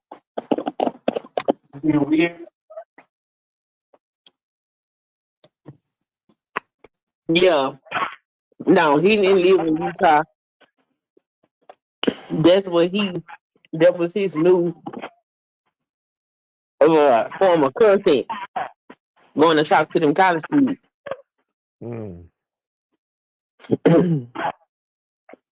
So they don't have the suspect in custody. No, they had got a dude, and they found out that he wasn't the right dude. And so now they on a manhunt to find out who did it. They ain't gonna find the person. Man, ain't no telling. Just like they just busted that 13-year-old with all those print guns. That boy was 13 years old and he had over 20 guns. To your definition, because your definition was that it had to be the exercise of power. I'm going to make your definition better for you because I the exercise of power against a minority group. Yes. But in that case, it wouldn't be, because it would be a group of Black individuals versus a white individual. Right. So wouldn't a better definition of racism be a human being or institution prejudicing or stereotyping against anybody else because of their race?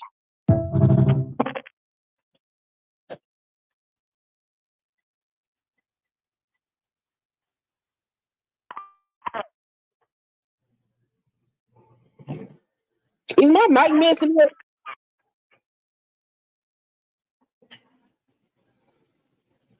I hear you.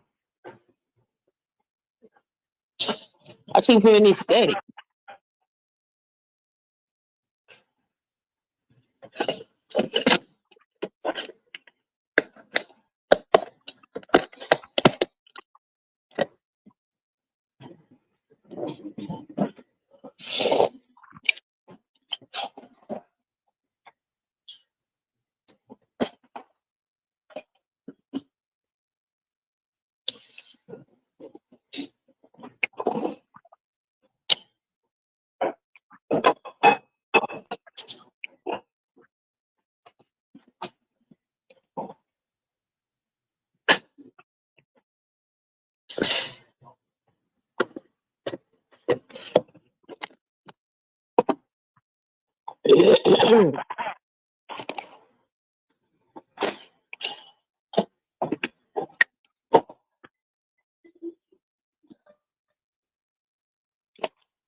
Oh, he found it.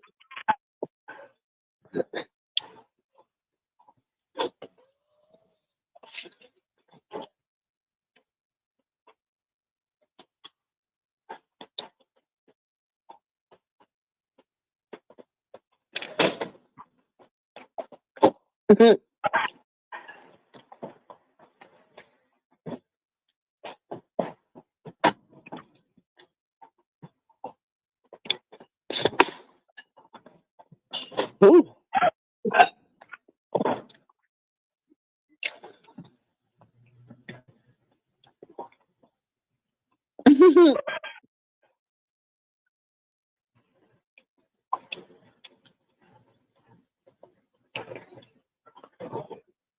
Two-day turning down.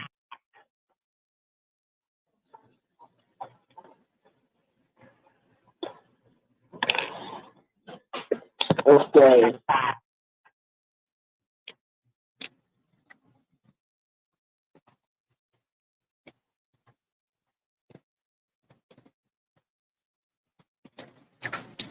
See, after placing my first spell, make everyone hate him, I was left with more questions than answers. How long would it take to kick in? Should I have splurged on a pricier spell to make it work faster? Shortly after, the witch messaged me trying to upsell me a $50 spell booster.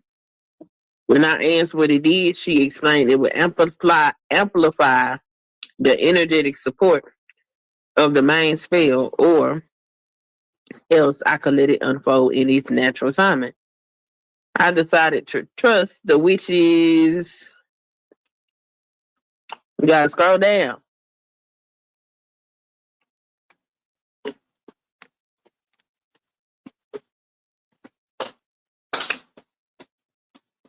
I decided to trust the witch's will. What they mean? Is that the end of it? This story was published on September the 8th. Jezebel condemns the shooting of Charlie Kirk in the strongest possible terms. We do not endorse, encourage, or excuse political violence of any kind.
Okay.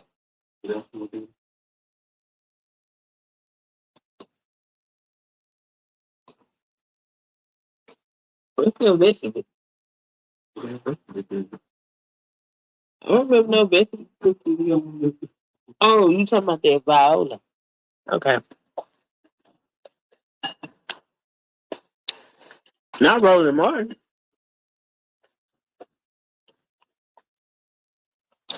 This little punk. I mean, one of the dumbest people, one of the most lightweight individuals you've ever seen, Charlie Kirk, college dropout, this little punk. I mean, one of the dumbest people, one of the most lightweight individuals you've ever seen, Charlie Kirk, college dropout, leads Turning Point USA. A lot of racists have come through Turning Point USA, so their history is very well. So he's been attacking Dr. King. He goes on the show with Sambo himself, Jason Whitlock, as they trash Dr. King. And then Charlie has been going around talking about how we should not be able to, one of the greatest mistakes in history was the 1964 Civil Rights Act. And so my next guest, Pastor Darrell Scott, he has been on the warpath against this little punk. He's been sitting here blasting him left and right.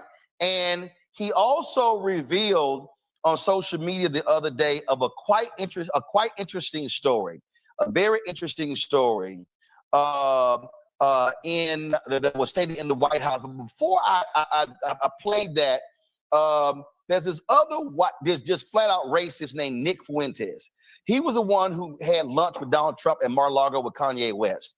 So Nick Fuentes, I mean, just straight up, he's a racist. He's a racist. So he dropped this video praising Charlie Kirk and saying, "Welcome to the white supremacist club." Watch this.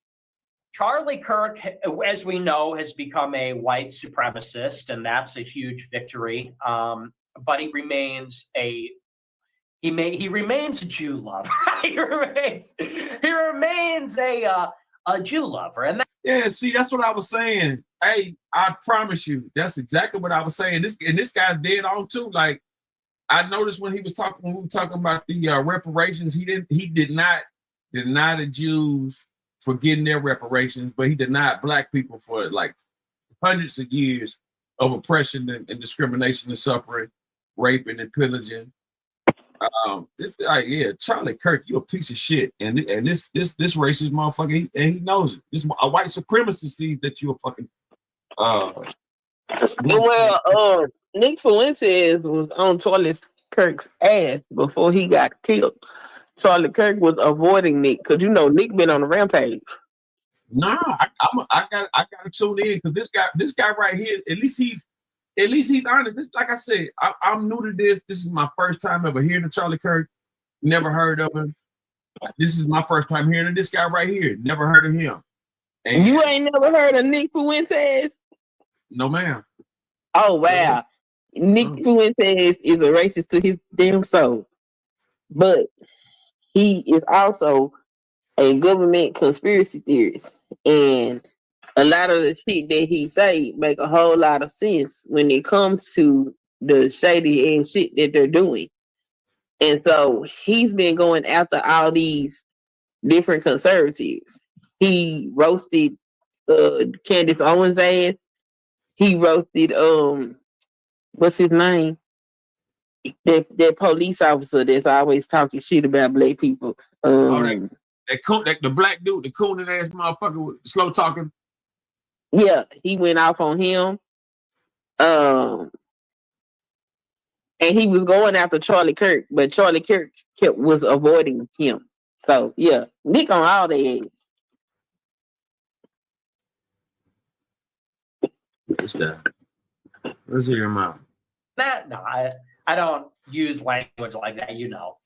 But he is an Israel shill. Like Charlie Kirk has become white nationalist, hardcore, but he remains a shill to the Jews in Israel. And I've said that for a long time.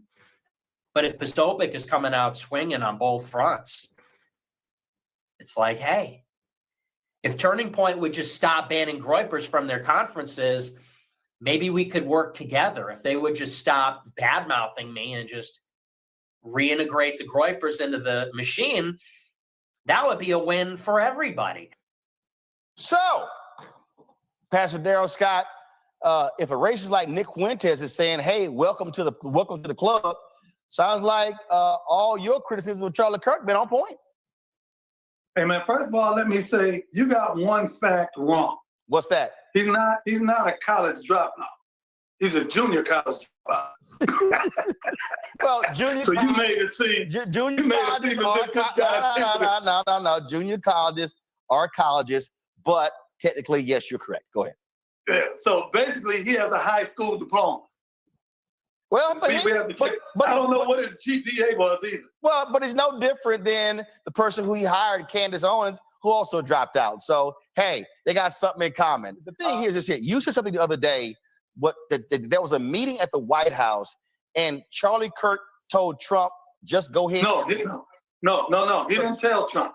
So we were in the Navy mess room, the cafeteria at the White House with myself, my business partner, Kareem Lanier, and several other people were there. 2 other black people were there and several white people. And we were discussing 2020 outreach to different demographics.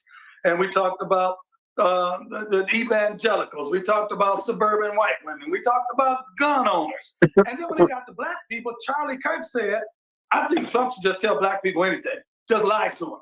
He can say anything. It don't matter. My business partner reaches up. Can we cuss on this show? Yeah. It's called. My business partner said, man, that's the stupidest shit I ever heard in my life. Then I said, Charlie, say something like that again, I'll knock the shit out of you, white boy. And so he turned red and said, well, hey, I'm just saying, don't you never say no stupid shit like that in front of me again. And we checked him real hard, but that showed me right there the content of his heart to even say something like that. Trump should just tell black people anything, lie to them. It don't matter, just say anything. Well, no, Trump wasn't in the room when that happened. Trump was not there. Well, I mean, it's kind of true. He did do some lying to black people, but man, every politician lie to everybody. Yeah, but you know your boy lied a lot more than the whole. What he lie about? Hey, that ain't the topic. We'll revisit this another day. I want to stay on Charlie Kirk, little punk. Charlie Kirk. Yeah, I don't want this to be Mark. And I see you don't have much time because you're going to Joe. You're going to Dementia Joe. I don't want this to be Mark Fisher 2.0. So I'm gonna save you. You don't want this smoke. You don't want this smoke. Now you not Dale. Now you know dog. Come on, you already know. Doggone well. You know doggone well. You don't want to smoke, but we ain't gonna go there now. You know doggone we can do that another day. Let's not lead the deer to chase the rabbit. We are finally on. This is historic, man. I'm just saying. Me and you on the same side. Charlie Kirk, this is a racist piece of shit. I got you. Now we on the same side right here. This is historic, man. I got you, because when I get done with you be a deacon. All right. This black history. We are making black history right now. So Roland Martin and Darrell Scott on the same side of the top. So here's the question. You've been calling him out, but look, these conservatives, they're not going to stop going to his conferences. They're going to keep embracing him. And so is the Republican, are they going to cut ties with Charlie Kirk because of his rampant racism? And it's very clear. Let me say this. A number of high-ranking people in the Republican Party are definitely on my side in this conflict. And it's something that they feel is long overdue. Charlie Kirk, what he does, he says what he says unchallenged, and he'll wait a few days and it'll be a little bit of dust up on social media and he'll ignore it and let it go away. But I'm not the one. I'm not like that. That's not me. I'm sick of it. I'm sick of this shit. And so as a result, I don't plan on stopping anytime soon. See, here's the thing. This is a money-making opportunity for him. You know and I know that right now in America, there is not a lot of hostile racial tension between blacks and whites. We're not rioting against each other. We're not picking at each other. We're not openly hostile. You know, people have their own personal feelings, but there's not a lot of racial tension. He probably made more of Black Lives Matter protests than Black Lives Matter does. Because when he says, I need to save America, in order to save America, I have to be the hero. For me to be a hero, there has to be a villain.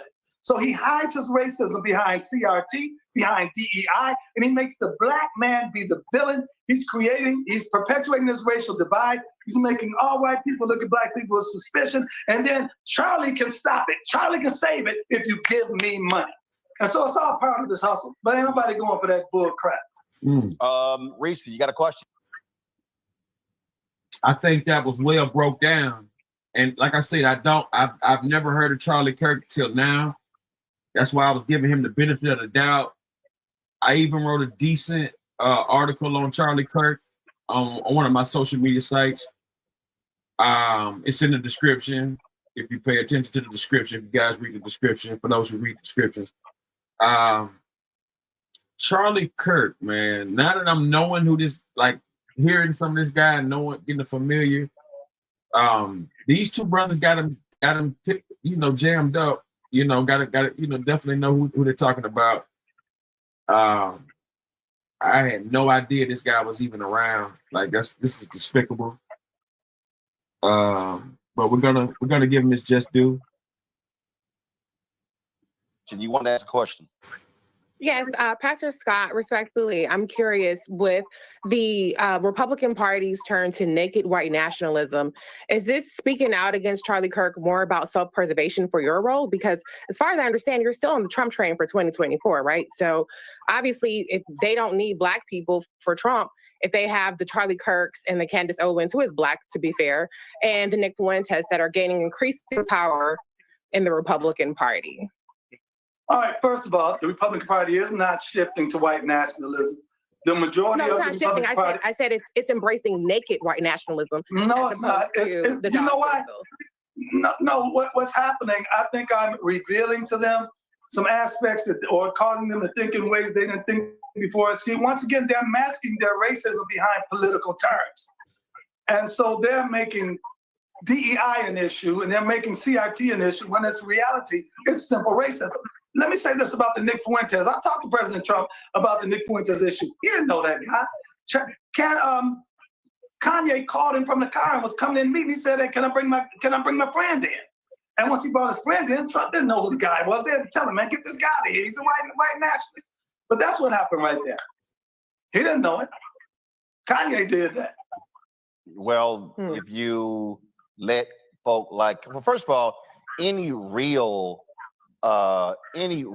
high-ranking official has a vetting process, and they wouldn't have allowed either one of them to even walk into the door. So, and now that I just heard that, and I'm glad these brothers are here to break it down. I always liked it. The guy that was just talking. I've always been a big supporter of him since Trump first started running back in the 2015, 16, around that time. But this goes to show you that Kanye West, when he's spitting all that racial rhetoric and all that kind of stuff, that was where he was getting it from. He was getting it from people like this guy, Charlie Kirk. That's what, like, everything Kanye West was kind of saying, A lot of that sounds like Charlie Kirk now. So now we can understand where the mind of Kanye West, he's been crossed and duped by his people so much, he's running the white supremacists for gain. But frankly, this Mar-a-Lago. It's not the White House. No. Let me tell you something. I've taken people. Listen, I've taken people down to Mar-a-Lago. Daryl, wait a minute. This is my whole point. It's called a vetting process. I have a vetting process. If I have a vetting process, Trump should have one. And if he will allow anybody just to roll up next to him, not know who they are, that's the person I don't want in the Oval Office. If you No, because you have to understand, and you and I both are aware of this. That's friend business. No. He has a confidence in me. No, I've taken people down there that he didn't know, but his trust in me says you're not going to bring anybody sideways. I took Ray J down there. He didn't know Ray J. But when I got there, I said I got my friend with me. He said, "Is he cool with you?" Yeah, okay. And my point is, so he ought to know that. And you recognize. My point is, if you people on the streets even know that. My point is, if you put your trust in Kanye, then I question your common sense.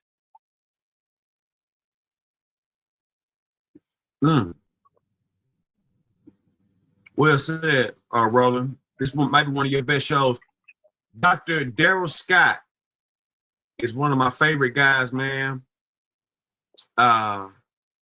He didn't really get too much name recognition, but he got a lot of facial recognition and a lot of verbal talk, that was out there. He's definitely on the right page for Black men. I agree with that. He's a Trump supporter. He sees through the bull. And the fact that he's saying everything that I didn't know and can agree with about this guy lets me know that he's on point and on time. I wound up finding more footage that I want to show you. A thread from the racist who's dead, Charlie Kirk. Let's go to this. End up as a or a criminal. And It's why not do a you think that's racism a problem. problem? It's not a white supremacy. What percentage of blacks have a father around when they're raised? I'm not sure. 20%. So that's why you 80% of think it blacks do not have a stable father around. It is the most predictable way to end up in prison, end up as a or a criminal. And why It's do not a you think that's racism a problem? It's not a white supremacy problem. It's a fact that black fathers impregnate women and they don't stay around with the women And that they have why- impregnated. Charlie Kirk, do you think that Is- that happens more in the Black community compared to others? It's threefold. Number one, we subsidize single motherhood. Number two, it's culture. It's accepted in the black community, and it so shouldn't it's be. culture. Okay. Don't take my I word see. for it. Read Thomas Sowell's own book on how black culture allows single motherhood to continue into a nanny state type practice. 75% of black youth are raised without a father in the home. 75%. Is that a bigger problem or not a bigger problem than whiteness, white privilege, or white supremacy? How They can should you all blame? be addressed and they're all related. Okay, how is a white person to blame? Wouldn't it be more like smart to be like, hey, that this is not about systemic racism. Like, stop impregnating your women and abandoning them? Yeah, that's more that one-sided trash.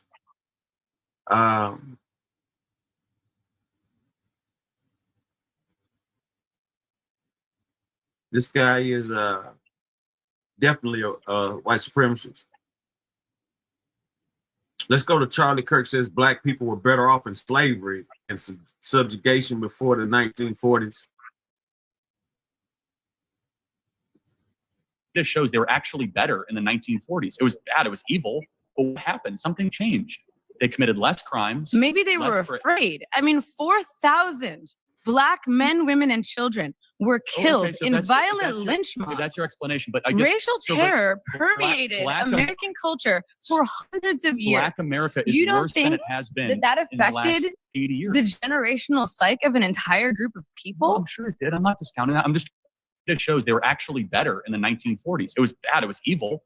But what happened? Something changed. They committed less crimes. Maybe they were less fra- afraid. I mean, 4,000 Black men, women, and children were killed so in that's- violent that's- lynch mobs. That's your I remember I was at the country club and one of the members, we was out there, and he goes, man, I wish it was the 30s. I wish it was the 30s, man. Don't you wish you was in the 30s? I said, hell no. So it might be good for you, but not for me. We both laughed about that. You know, good temper. White boy. Yeah, it was. Yes, he deserves to die, and I hope he brings it hell. Remember? And I really don't want to hear any moral superiority from the people who were just laughing about undocumented immigrants getting. Yes, he deserves to die, and I hope he burns in hell. And I really don't want to hear any moral superiority from the people who were just laughing about undocumented immigrants getting eaten up by alligators. Okay. That motherfucker had to go. Yes, he deserves to die, and I hope he burns in hell. These are all public things. Everything's educational purposes. Let's go. This woman is all of us right now. Liberal, progressive, deranged fucking animals. Ooh, mother fucking mother fucking animals. What the hell? Liberal, progressive, deranged fucking animals. You are so hateful in your hearts to go out and shoot a young man who's never hurted anyone with Christian values, a young, beautiful family, a father, a husband, a friend, a son. You shot him. Why? Because you didn't agree with his politics? Because you didn't agree with his ideology? That's the reason why he deserves to die? You fucking animals! You mother fucking animals! You liberal, aggressive, deranged fucking animals! That's some Christian values right there, boy. Hateful in your hearts. Yeah, that's to go out and some heavy hate, man. Some heavy hate there. That's how they behave, and they think that shit, yo, we're Christian. Bitch, no, you not. You a fucking rapist. That's what I was saying. You know, people use Christianity to torture and maim other people. It's crazy. That's a whole genre of white supremacy. They call it Christian nationalism. When you look at shit like Project 2025, them the motherfuckers that's behind that shit.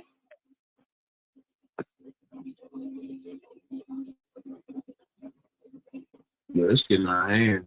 Yeah, he had to go. I definitely understand why people feel like that. Yeah, this guy's crazy. Let's it's go. Not just him sitting around. That's a whole fucking genre of motherfuckers. Yeah, and I'm glad you breaking this down to me because I had no idea like the name of these people or nothing like that. And I'm glad you let me know. That's called Christian. You said it's called Christianity. Christian nationalism. It's white supremacy, but they call it Christian nationalism. We're bringing Christian values and all of this shit. A lot of these shit that Trump is doing is a part of their fucking agenda. I be trying to tell people, y'all better wake the fuck up, but no, it's too many people that love Trump. Trump don't mean us no fucking good. Well, let's stick to Charlie Kirk. Let's stick to Charlie Kirk because Trump put the flag and hands down for this man, but it was a white man that killed 3 black people a couple of days ago, and why they ain't lower the flag for them? Good question. Good question. All right. Let's go to some more Charlie Kirk. Senator Joy Reid and Michelle Obama and Sheila Jackson Lee and Ketanji Brown Jackson were affirmative action picks, we would have been called the racist. But now they're coming out and they're saying it for us. Yeah, I can't stand Joy Reid. They're coming out and they're saying, I'm only here because of affirmative action. Yeah, we know. You do not have the brain processing power to otherwise be taken really seriously. You had to go steal a white person's slot to go be taken somewhat seriously. Play cut 52. Still a white person slot. I rise today as a clear recipient of affirmative action, particularly in higher education. I may have been admitted on affirmative action, both in terms of being a woman and a woman of color, but I can declare that I did not graduate on affirmative action. This is my personal story. I hear because of action affirmative. She can't even say it. We know it's very obvious to us that you were not smart enough to be able to get in on your own. I couldn't make it on my own, so I needed to take opportunities from someone more deserving. You know, this is how arrogant Joy Reid and Ketanji Brown Jackson and Michelle Obama and Sheila Jackson Lee are. They're so narcissistic, they think this is persuasive. They think we're like, oh, of course. That's why we need affirmative action, because you have impressed us with your brilliance. Of course. Oh no, imagine the world without Joy Reid. Imagine the world without Sheila Jackson Lee or Michelle Obama or Ketanji Brown Jackson. They think this is persuasive. They think as they kind of now reveal that I'm only here because of anti-white, anti-Asian forced discrimination policies. That turned me into a bitter, resentful activist that hates white people, honestly, through our politics. Now, he dropped out of college. And this is how he speaks about well-accomplished black women. Exactly. I think he's jealous of black women to a degree. It's something going on because a lot of his comments had something to do with it. Don't get it twisted. I did agree that when you look at the job base and everything like that, you do see black women getting hired more because they're it's a lot that goes with it. I don't think it's just because they black women. I believe it's because they're educated. They got maybe like lesser bad things on their record. I think they might have, It's because they're educated. Yeah, that's what I was saying. Like, and they're qualified. They're more polished. Exactly. Men not going to school like that. And black women is going to go get this education, so they got them jobs, but they don't got them no more. Trump done took all of these people is attacking black women. That's another subject. I want to know more about that your opinion on that. 336,000 black women lost their jobs, and 375,000 white men gained jobs. Where's the ratio in that? Where'd you get that ideology? Just put it in Google. It'll come up. Wow, that's deep. Trump tried to fire the black female governor of the Fed. Yep. I remember he laid off a bunch of government workers. No, Trump don't have power to fuck with the Fed. I know what I'm saying. I remember I'm not government workers. I mean, people that was working at Navy Federal, all them jobs and stuff. Yes, but she's the only black person that sits on the board of governors for the Fed, and he didn't fire nobody else but her or try to.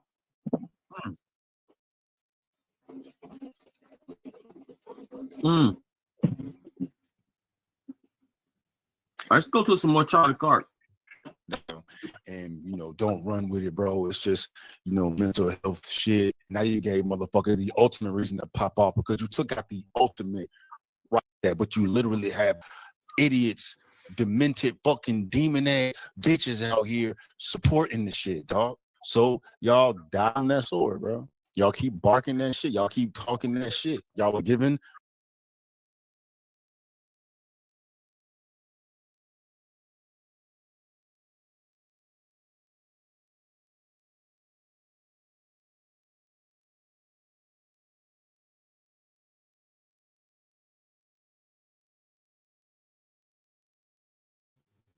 Charlie Kirk situation.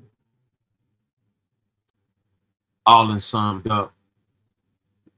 This guy was a speaker who used his platform to degrade, demean, and disrespect others. Salute to the chat. Stop to everybody tuning in. Hit that like button, subscribe button, add button, follow button. Congratulations, Terrence Crawford, on his win. But we gotta look at this Charlie Kirk dude for what it is. This is another individual who's played the system. This is another individual who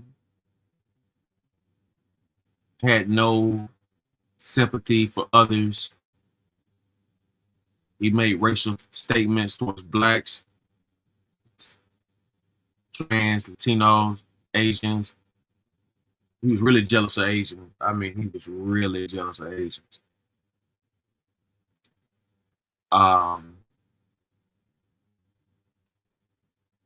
Let's go to Law and Crime Network. Let's get into 5 wild Charlie Kirk assassination conspiracy theories.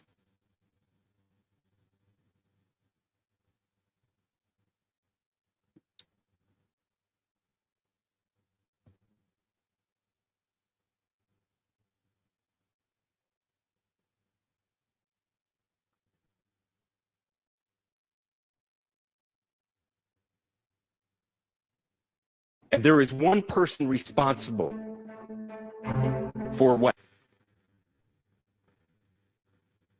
happened here. And that person is now in custody and will be charged soon and will be held accountable. After an over 30-hour manhunt, authorities say they've got the man who shot and killed political activist Charlie Kirk on the campus of Utah Valley University. Because as the frantic search was ramping up, there has been a lot of chatter and misinformation and theories surrounding Charlie Kirk's death. We're taking some time to discuss some of these theories that have been spreading quite quickly online and in the media, as well as brand new information on the suspect. Welcome to Sidebar, presented by Law and Crime. I'm Jesse Weber.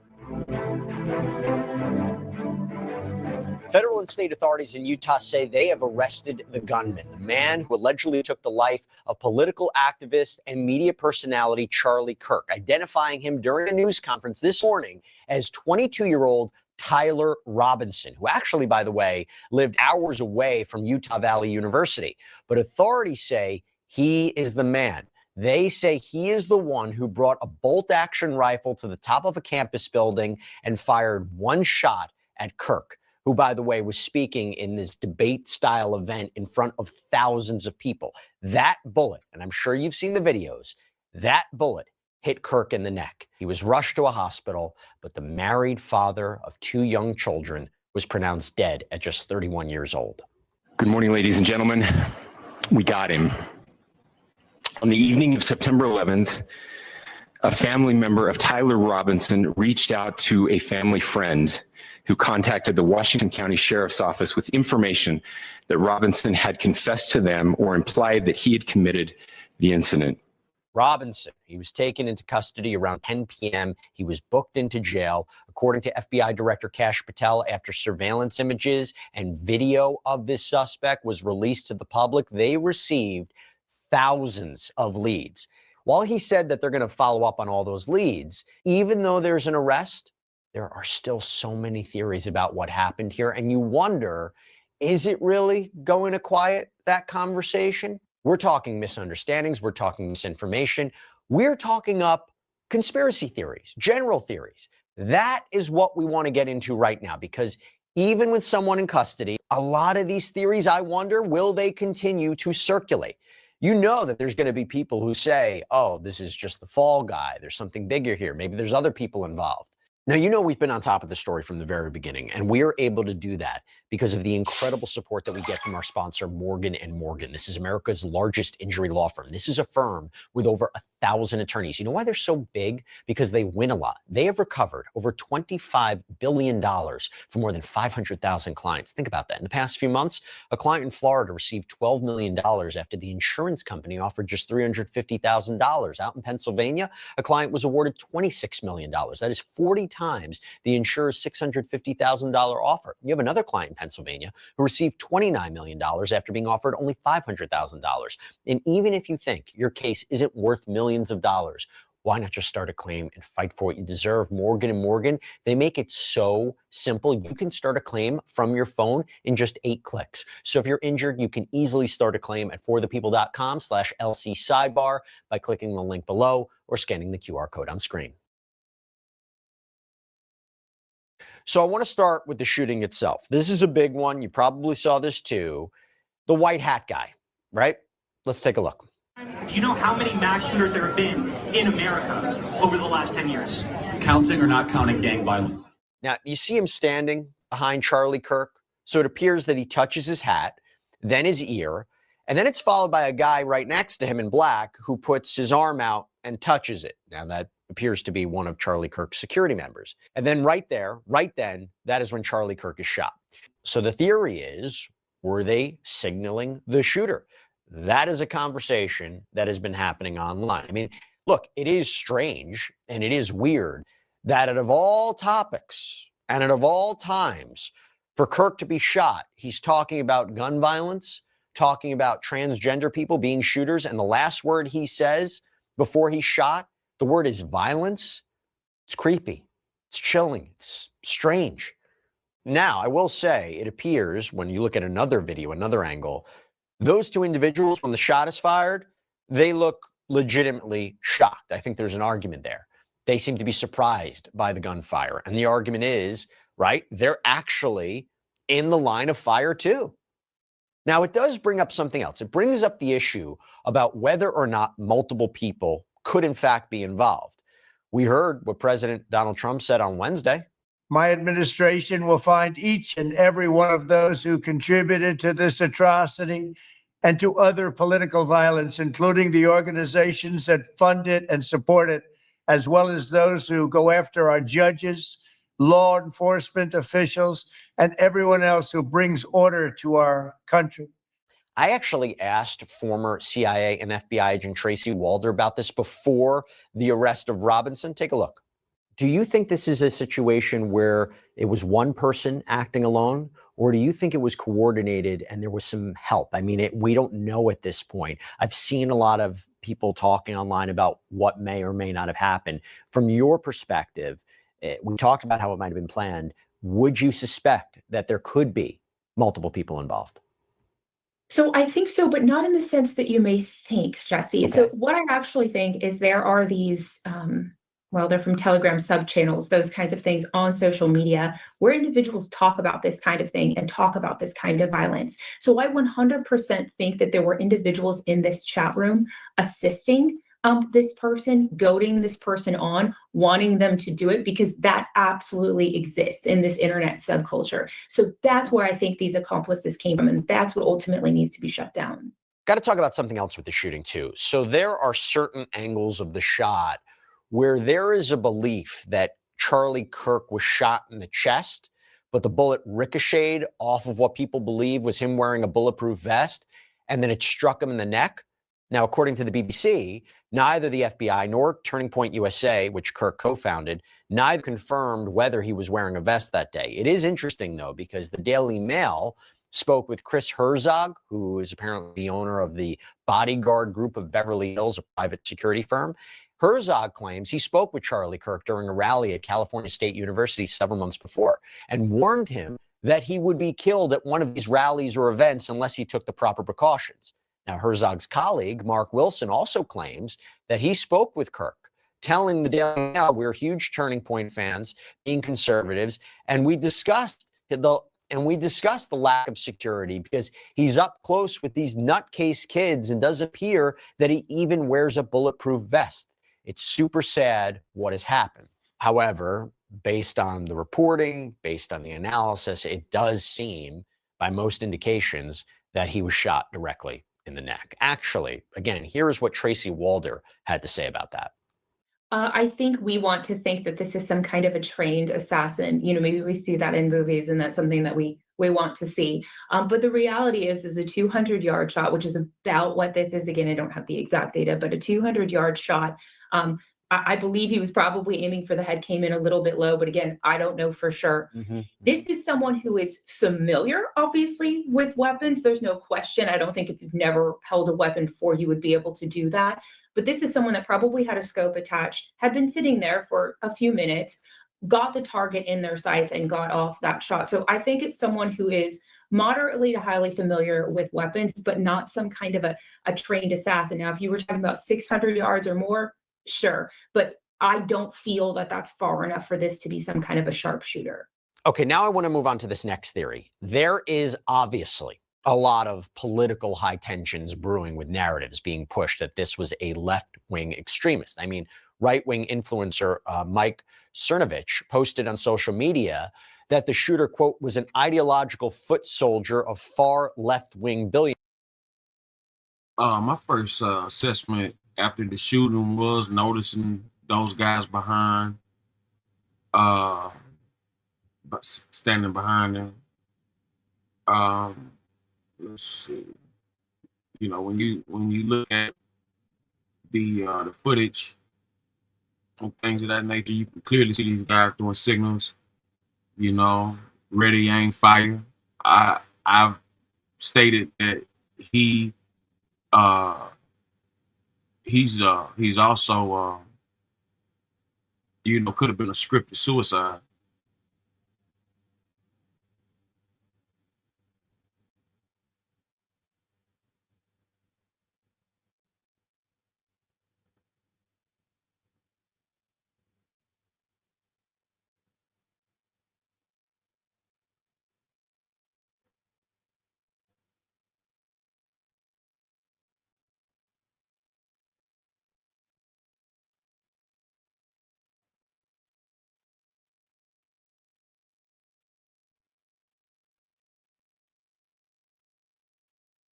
Let's go down. Let's see.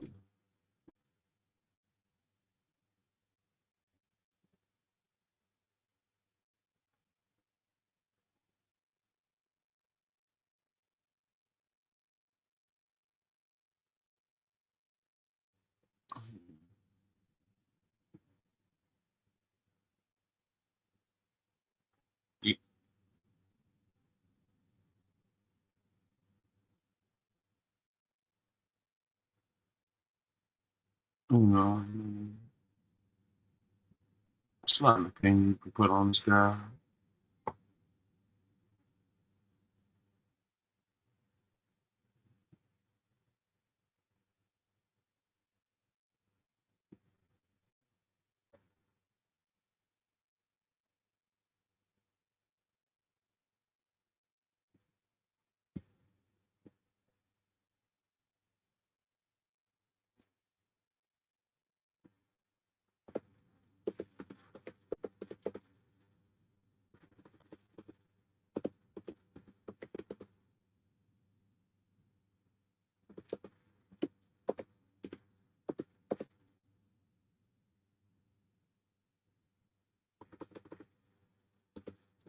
It's a lot of bullshit going on.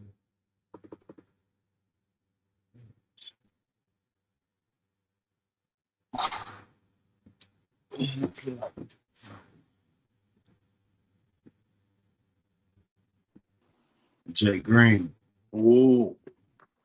Salute, brother. Salute. Yeah, man, they trying to make a mockery out of this situation. What's that? With this Charlie Kirk. Man, it might well go it on. Yeah, I don't understand. I'm trying to figure out who the fuck the dude was a social influencer. I'm trying to figure out why he getting all this government treatment. Because he was friends with Donald Trump.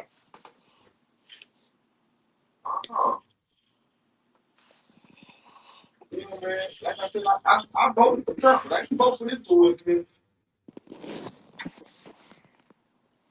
I mean, it's a lot of us who voted for Trump that didn't vote for the rest that came along with it, you know? Yeah, I'm starting to see that. You know what I'm saying? Because I mean, this shit right here is beyond me. You know what I'm saying? I mean, when we think about, you know, real influencers and things of that nature, these people really got out there, marched, walked, you know, hundreds of miles, man. You understand what I'm saying? You know, even the presidents back then put in a whole lot more work than what these motherfuckers doing now. This shit just, you know, they trying to take a cheap way out to make this dude a martyr, and they using this shit as a prime as a prime way to do it. I personally think it was a self-scripted suicide. I wouldn't be surprised. Yeah, I think it was a self-scripted suicide. I think he was in on it. He knew it was gonna happen. They told him we're gonna hit you in the chest. That's why I wear the vest. And that motherfucker tipped up and knocked him in the neck or so. You know, I'm just not convinced that this dude is the best thing that we had to hear.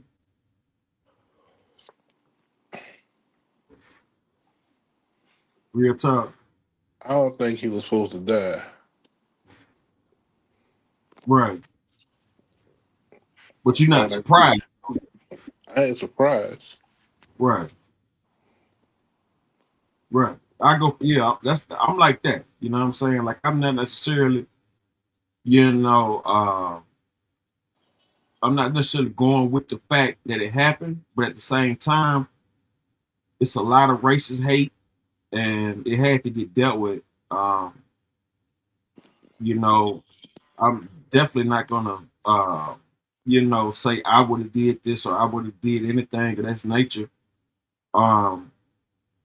Because of someone speaking their racial opinion to children and things of that nature. But I definitely understand someone taking the action to do something about it, because that poisoning the minds of the youngsters is beyond. It's like clearly you can see how easily influenced these people are right now just on social media alone.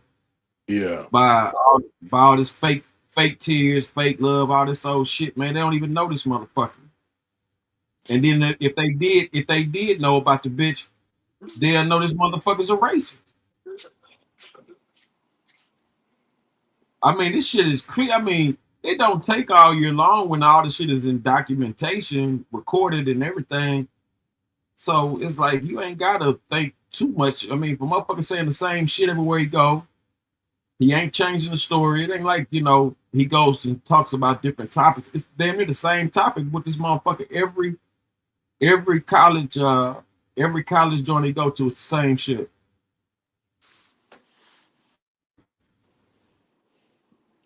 Because college students are still in an influenceable state.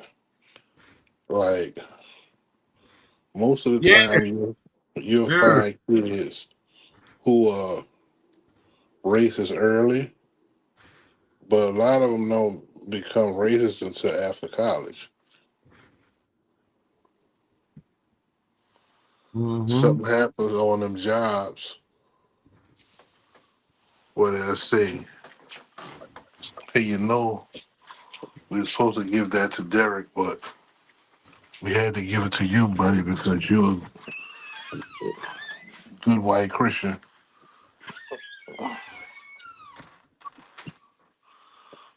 See, what a lot of Christians don't understand, what they don't get.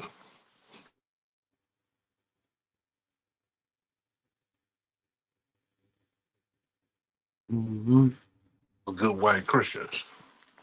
Right. When I try to tell people about Christianity, like everything about Christianity is against black people. But the black people gonna say, oh no, God work in mysterious ways, or God do this or God do that. But God said,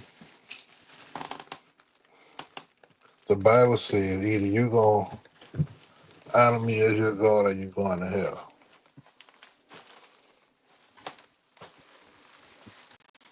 And by honoring me as your God, you're gonna take everything that happened and just know that God is working in a mysterious way. But that shit don't work. That shit don't work for me because you telling me that the whole while I'm here, I just got to deal with whatever the fuck going on. Mm-hmm.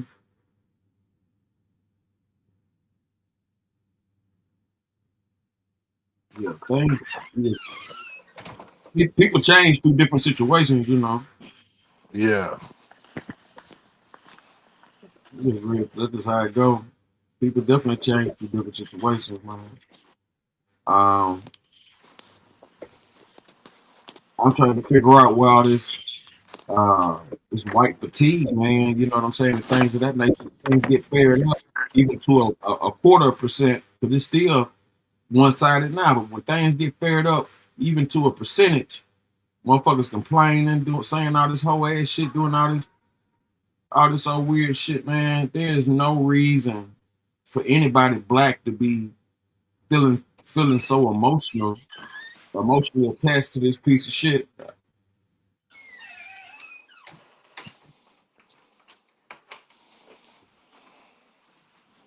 I'm seeing motherfuckers crying, doing all this old bullshit, man. I'm talking about like going out there. I'm like, what the fuck is going on? Well, it's rage bait. Rage bait.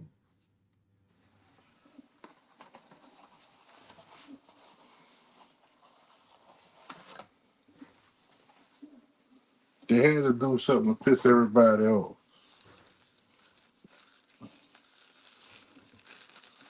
Something to piss the vast majority off. Hmm.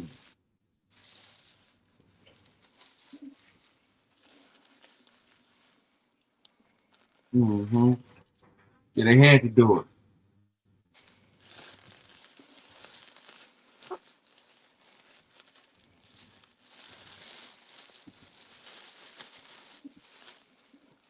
Yeah, they had to do it.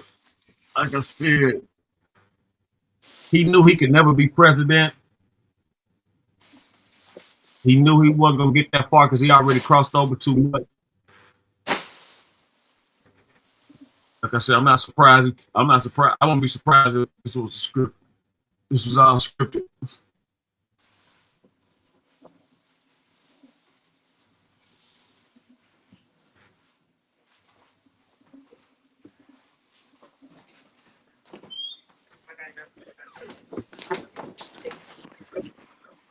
Mm-hmm. I think everything is scripted. Mm.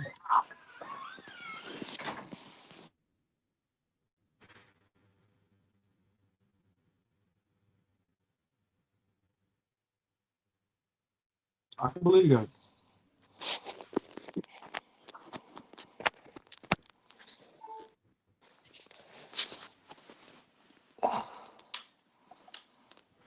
I'm talking about all the way to Trump getting back in. Even though, like you said, I voted for him, Mm-hmm. but I don't think if I didn't,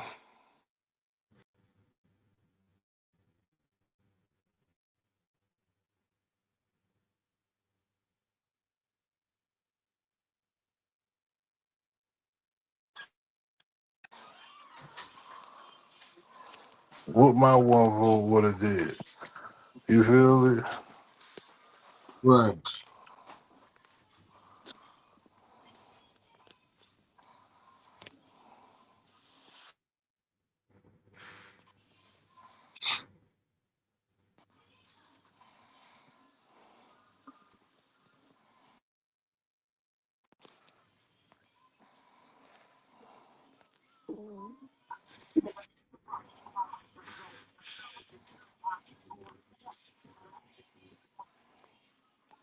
Yeah, man, it get real cryptic, man. You know, man, I really feel like for them to be pushing this type of, you know, brainwashing, you know, hate shit. I definitely think this was a plot and ploy because I never seen nobody get this much publicity, you know, under these type of circumstances. And the fact that these people want us to overlook this, these derogatory, hateful actions and words, you know, is ridiculous.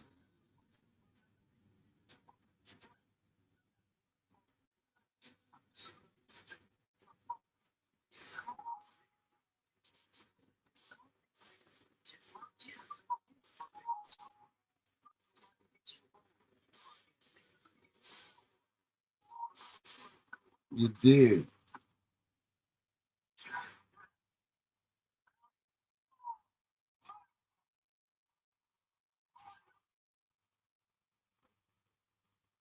Yeah, it's a whole lot of that dumb shit, man. You know what I'm saying? It's gonna get recognized.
Oh, these motherfuckers being very disrespectful on these shows. I'm about to check this bitch one time. JT, hold on 1 second, please. Wow. Yeah. Yeah.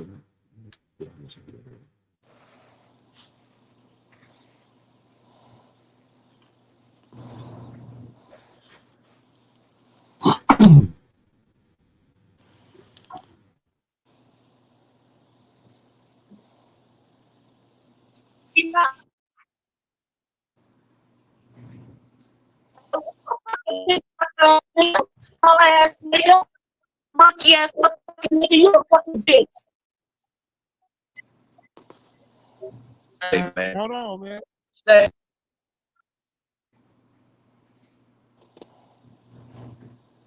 yeah, I don't give a fuck about none of that shit, bro. I'm not finna argue with you. Show me this shit. I'm with the show me shit. I'm not finna argue with you, bro. We not finna do that. And I keep saying that shit. I don't do that shit on here, bro.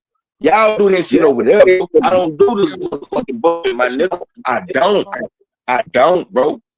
I'm really with the shit, bro. For real, I am, bro. Yeah, for real. I'm not one of these bitch ass niggas around here, bro. Go play with the other niggas, bro. Man, hey, man, let it be weak then, nigga. And just like you were looking weak with that bitch ass mask on your face, nigga.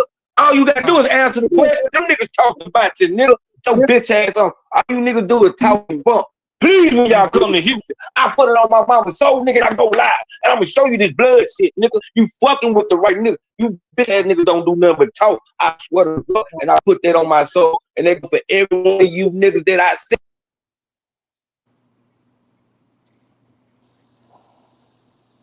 Dick eating bitch, nigga. Motherfucking son and fried his motherfucking brain.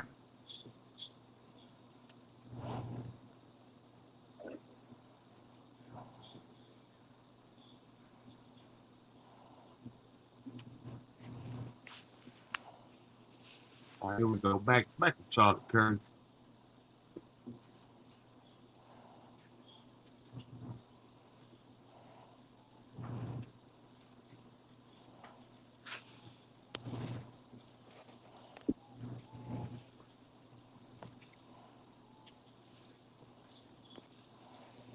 There was a preliminary and unverified report that the rifle found in a nearby wooded area, right by the crime scene, had been engraved with statements that, quote, expressed transgender and anti-fascist ideologies. In fact, here's what officials, though, had to say about those apparent engravings during Friday's news conference. The rifle was determined to be a Mauser Model 98 30-06 caliber bolt-action rifle. The rifle had a scope mounted on top of it. Investigators noted inscriptions that had been engraved on casings found with the rifle. Inscriptions on a fired casing read, "Notices bulges, capital OWO, what's this, question mark."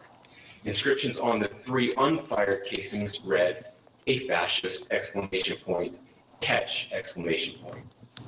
Up arrow symbol, right arrow, and symbol, and 3 down arrow symbols.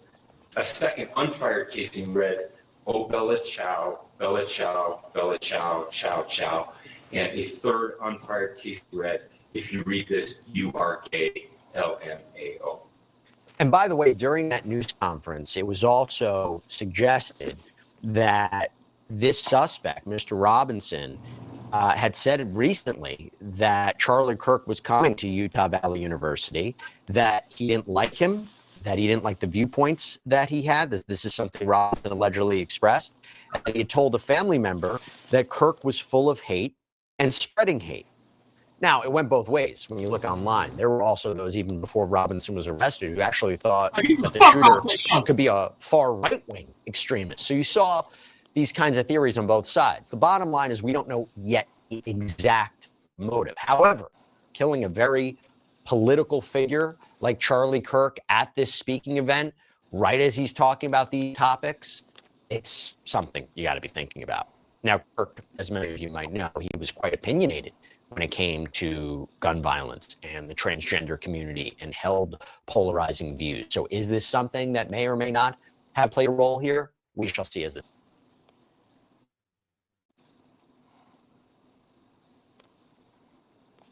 develops. And now I have to talk about another theory, okay? Another theory that has been circulating is that a foreign nation may have been involved in Kirk's death. Again, this had been circulating before Robinson's arrest, but you do have to wonder whether or not people will believe that that is still true, despite the arrest. So Sean Hannity said on his Fox News show, quote, "I have a source in the intelligence community, John, that said that there might be post-assassination pieces of a puzzle, that there might be a foreign component to it." And his guest, investigative journalist John Solomon, responded, "Yes, there is a group or two of interest in the Salt Lake City area they're looking at just because of certain recent activities overseas and certain intelligence shared by a foreign friendly from the United States. We don't really know what that means and why is this significant. To be clear, I'm not saying this in any way is true, but there seems to be growing chatter of foreign involvement. Particularly, you are seeing this theory that of all countries, Israel was involved. We are seeing this idea really percolating on X. But I will tell you, in my opinion, this doesn't seem to make sense at all. I'll explain why. But first, why are users seemingly suggesting this? There is also a user on X who makes the claim that since President Donald Trump and Prime Minister Benjamin Netanyahu apparently posted about Charlie Kirk being shot, they allegedly posted it at the same time of 3:02 p.m., that this must mean it's coordinated. And then there are older clips of Charlie Kirk that have started to surface online. Like there is one of Kirk, apparently recently on Megyn Kelly's program, where he says, quote, "I have less ability sometimes online to criticize the Israeli government about backlash than actual Israelis do. And that's really, really weird." There's another clip where Kirk was on Ben Shapiro's show, who, by the way, is Jewish, a staunch supporter of Israel. Charlie, we've pushed back against the media on COVID, on lockdowns, on Ukraine, on the border. So like, maybe we should also ask a question. Is the media totally presenting the truth when it comes to Israel? Just a question, that maybe we shouldn't believe everything the media says, because I know I've been conditioned to ask a lot more critical questions over the last couple of years. Obviously, this is in regards to Israel's war in Gaza against Hamas and the purported significant loss of Palestinian lives. But Kirk also had gone on Patrick Bet-David's podcast and spoke about the context of the October 7th attack on Israel that started this whole conflict, saying, how could this happen in a fortified country like this? Quote, I've been to that Gaza border. You cannot go 10 feet without running into a 19-year-old with an AR-15 or an automatic machine gun. That's an IDF soldier, right? The whole country is so surveilled. We don't talk about Israeli politics very often. The last 9 months, Israel was on the brink of civil war. It's not an exaggeration. This judicial stuff, there were hundreds of thousands of Israelis taking to the streets because Bibi Netanyahu is basically redefining the Israeli constitution. That's not an exaggeration. There were protests planned this week against Netanyahu. That's all gone. Netanyahu now has an emergency government and mandate to lead. I'm not willing to go as far as to say Netanyahu knew there was intelligence, but I think some questions need to be asked. Was there a stand-down order? Was there a stand-down order? 6 hours. They're live streaming the killing of Jews. Did somebody in the government say stand down? Now, here's the problem with this theory, in my opinion. Charlie Kirk, and this is well documented, went on record publicly, was a devout supporter of Israel and the Jewish people. And it is well documented, particularly in his debates that he had in public forums. You know, Fox News, they dedicated a whole segment to it. And in it, they played different clips of Charlie Kirk. In one, he talked about how Israel changed his life and that he was celebrated as a Christian over there. He said the nation of Israel actually has a place in God's plan for us on this planet. He said there is something special about Israel and said, I think we have a moral commitment to that land. And then while debating someone about the actions of Israel, right, in their war against Hamas, you had this person who criticized the Israeli government, called it evil. Charlie Kirk fought back, saying, it's also a moral truth that the war started because 1,300 Jews were killed and 200 were taken hostage. And when you declare war on Israel, expect a firestorm in reaction. Israel, at its holiest day of the calendar year, besides Yom Kippur and Rosh Hashanah, Samek Torah, the 50-year anniversary of the six-day war on Shabbat, Hamas invaded Israel, decided to go recklessly to music concerts, homes, to kibbutzes, and taking 200-plus hostages. They knew what they were doing. When the IDF does something right, they get no credit. When they do life-saving surgeries of a Gazan child, they get no credit. The only operation and entity to blame is Hamas. So when you hear that, it does become hard to digest the idea that he was killed by Israel if he was such a supporter who was advocating what the government was doing and America's support of Israel and advocating this all over to young people. Now, by the way, Prime Minister of Israel, Benjamin Netanyahu, he was actually asked about this theory on Newsmax by host Greta Van Susteren. She said, before I let you go, I want you to address one thing, and it's just the absurdity of it. Some of the internet rumors that somehow Israel is behind the Charlie Kirk murder. And, you know, I don't believe you for 1 second, but I want you to, you know, make a statement. It's so absurd. He responds, that's insane. That's insane. Israel also changes the orbit of the moon. Israel pushes the sun. I mean, the whole thing is not only insane, I think it's so absurd, so stupid, and so ridiculous. I can't believe that people are saying that. They just found the perpetrator. They'll get to the bottom of this. But you know, they have no limits. When you hate Jews, when you hate the Jewish state, you're willing to say anything and promote all these absurd rumors. Now, Netanyahu separately called Charlie Kirk, quote, an extraordinary friend, once-in-a-generation figure, said, quote, he was a defender of our common Judeo-Christian civilization. He was unbelievably excited to walk in the footsteps of Jesus here. He valued our bond, the bond between America and Israel. Oh, by the way, there's also this one, too. This was, by the way, really reported by the New Republic, popped up on X a lot.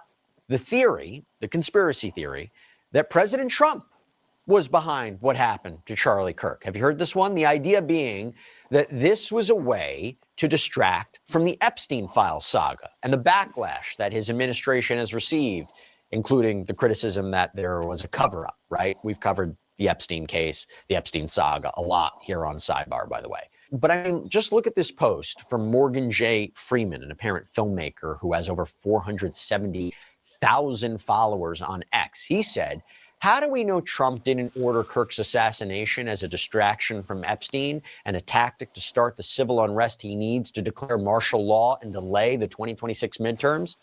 That post received more than 2.4 million views and 60,000 likes. And that makes me think about something else. I want to highlight something as we talk about theories and particularly social media. As you know, a theory can spread like wildfire online. You know, it was reported on X. People were throwing out specific names or identities of the potential shooter before the arrest of Robinson. Reuters reported that there was at least one video posted after the Kirk shooting, falsely identifying a man who was 700 miles away as being the suspect. That was actually an arrest video from June, all the way out in California, apparently. There was another of a video of a man running away, suggesting that was Kirk's shooter, but that was from a shooting in Reno, Nevada back in July. The New York Times.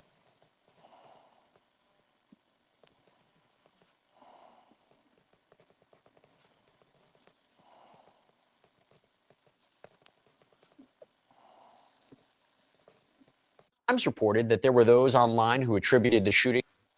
Hey, I don't know why I'm seeing that faggot ass shit on my damn timeline. If you over there on some bearded conversation, whole shit, get the fuck off my timeline with that bullshit. For real, for real. I don't even understand why the fuck you even play with somebody who will hold you backstage and let a whole nigga like that talking all this old shit. Man, get the fuck on, man. Stop playing with me. Get that bullshit off my motherfucking channel. To a transgender woman. One I have to highlight in particular, and this was focused upon by the New York Times as well.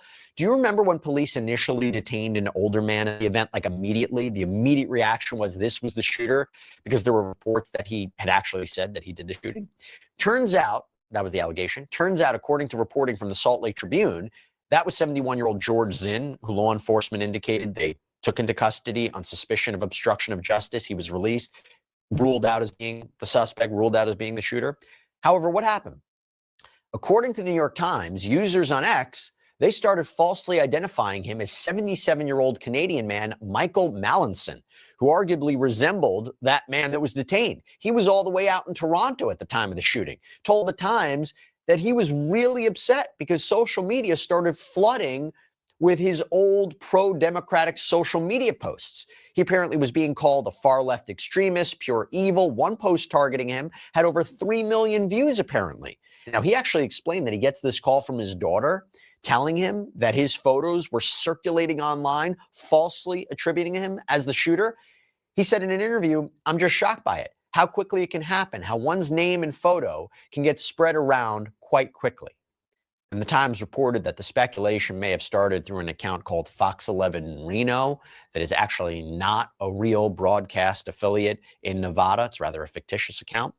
By the way, remember I talked about other countries? Utah Governor Spencer Cox said one of the things that is amplifying misinformation are foreign bots from China and Russia, saying our team, the state team, and I'm sure the federal team as well, we are seeing our adversaries want violence. China, we have bots from Russia, China, all over the world that are trying to instill disinformation and encourage violence.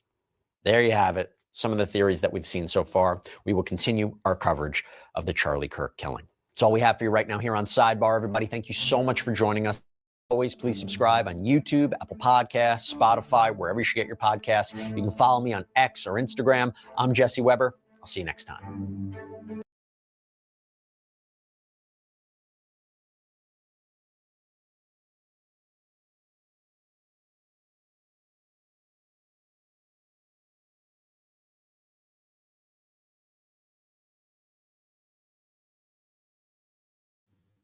All right, Tyler Robinson, what we know so far, sounds like a passion crime. Sounds like Tyler Robinson was in the heat of passion with his trans lover transitioning over, and he was being harassed, bullied by social media, games, and politics,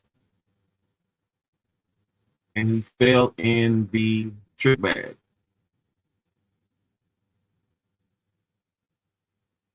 Can't really explain it,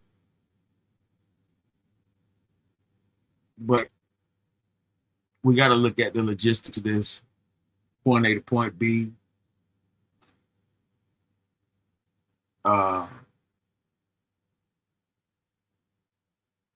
They're forcing you to believe this guy is some, like I said, people of real stature and things like that.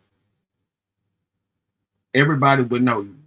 Martin Luther King passed, everybody knew him. Malcolm X, everybody knew him. JFK, everybody knew him. John Lennon, everybody knew him. Even the George Floyd situation, everybody knew about it. And they're making this guy the white version of the George Floyd deal. It appears. It highly appears. Now, in this instance, we all have witnessed or heard about the situation. But that's all it was, a situation that needed to change. Until next time, take care of yourself and each other.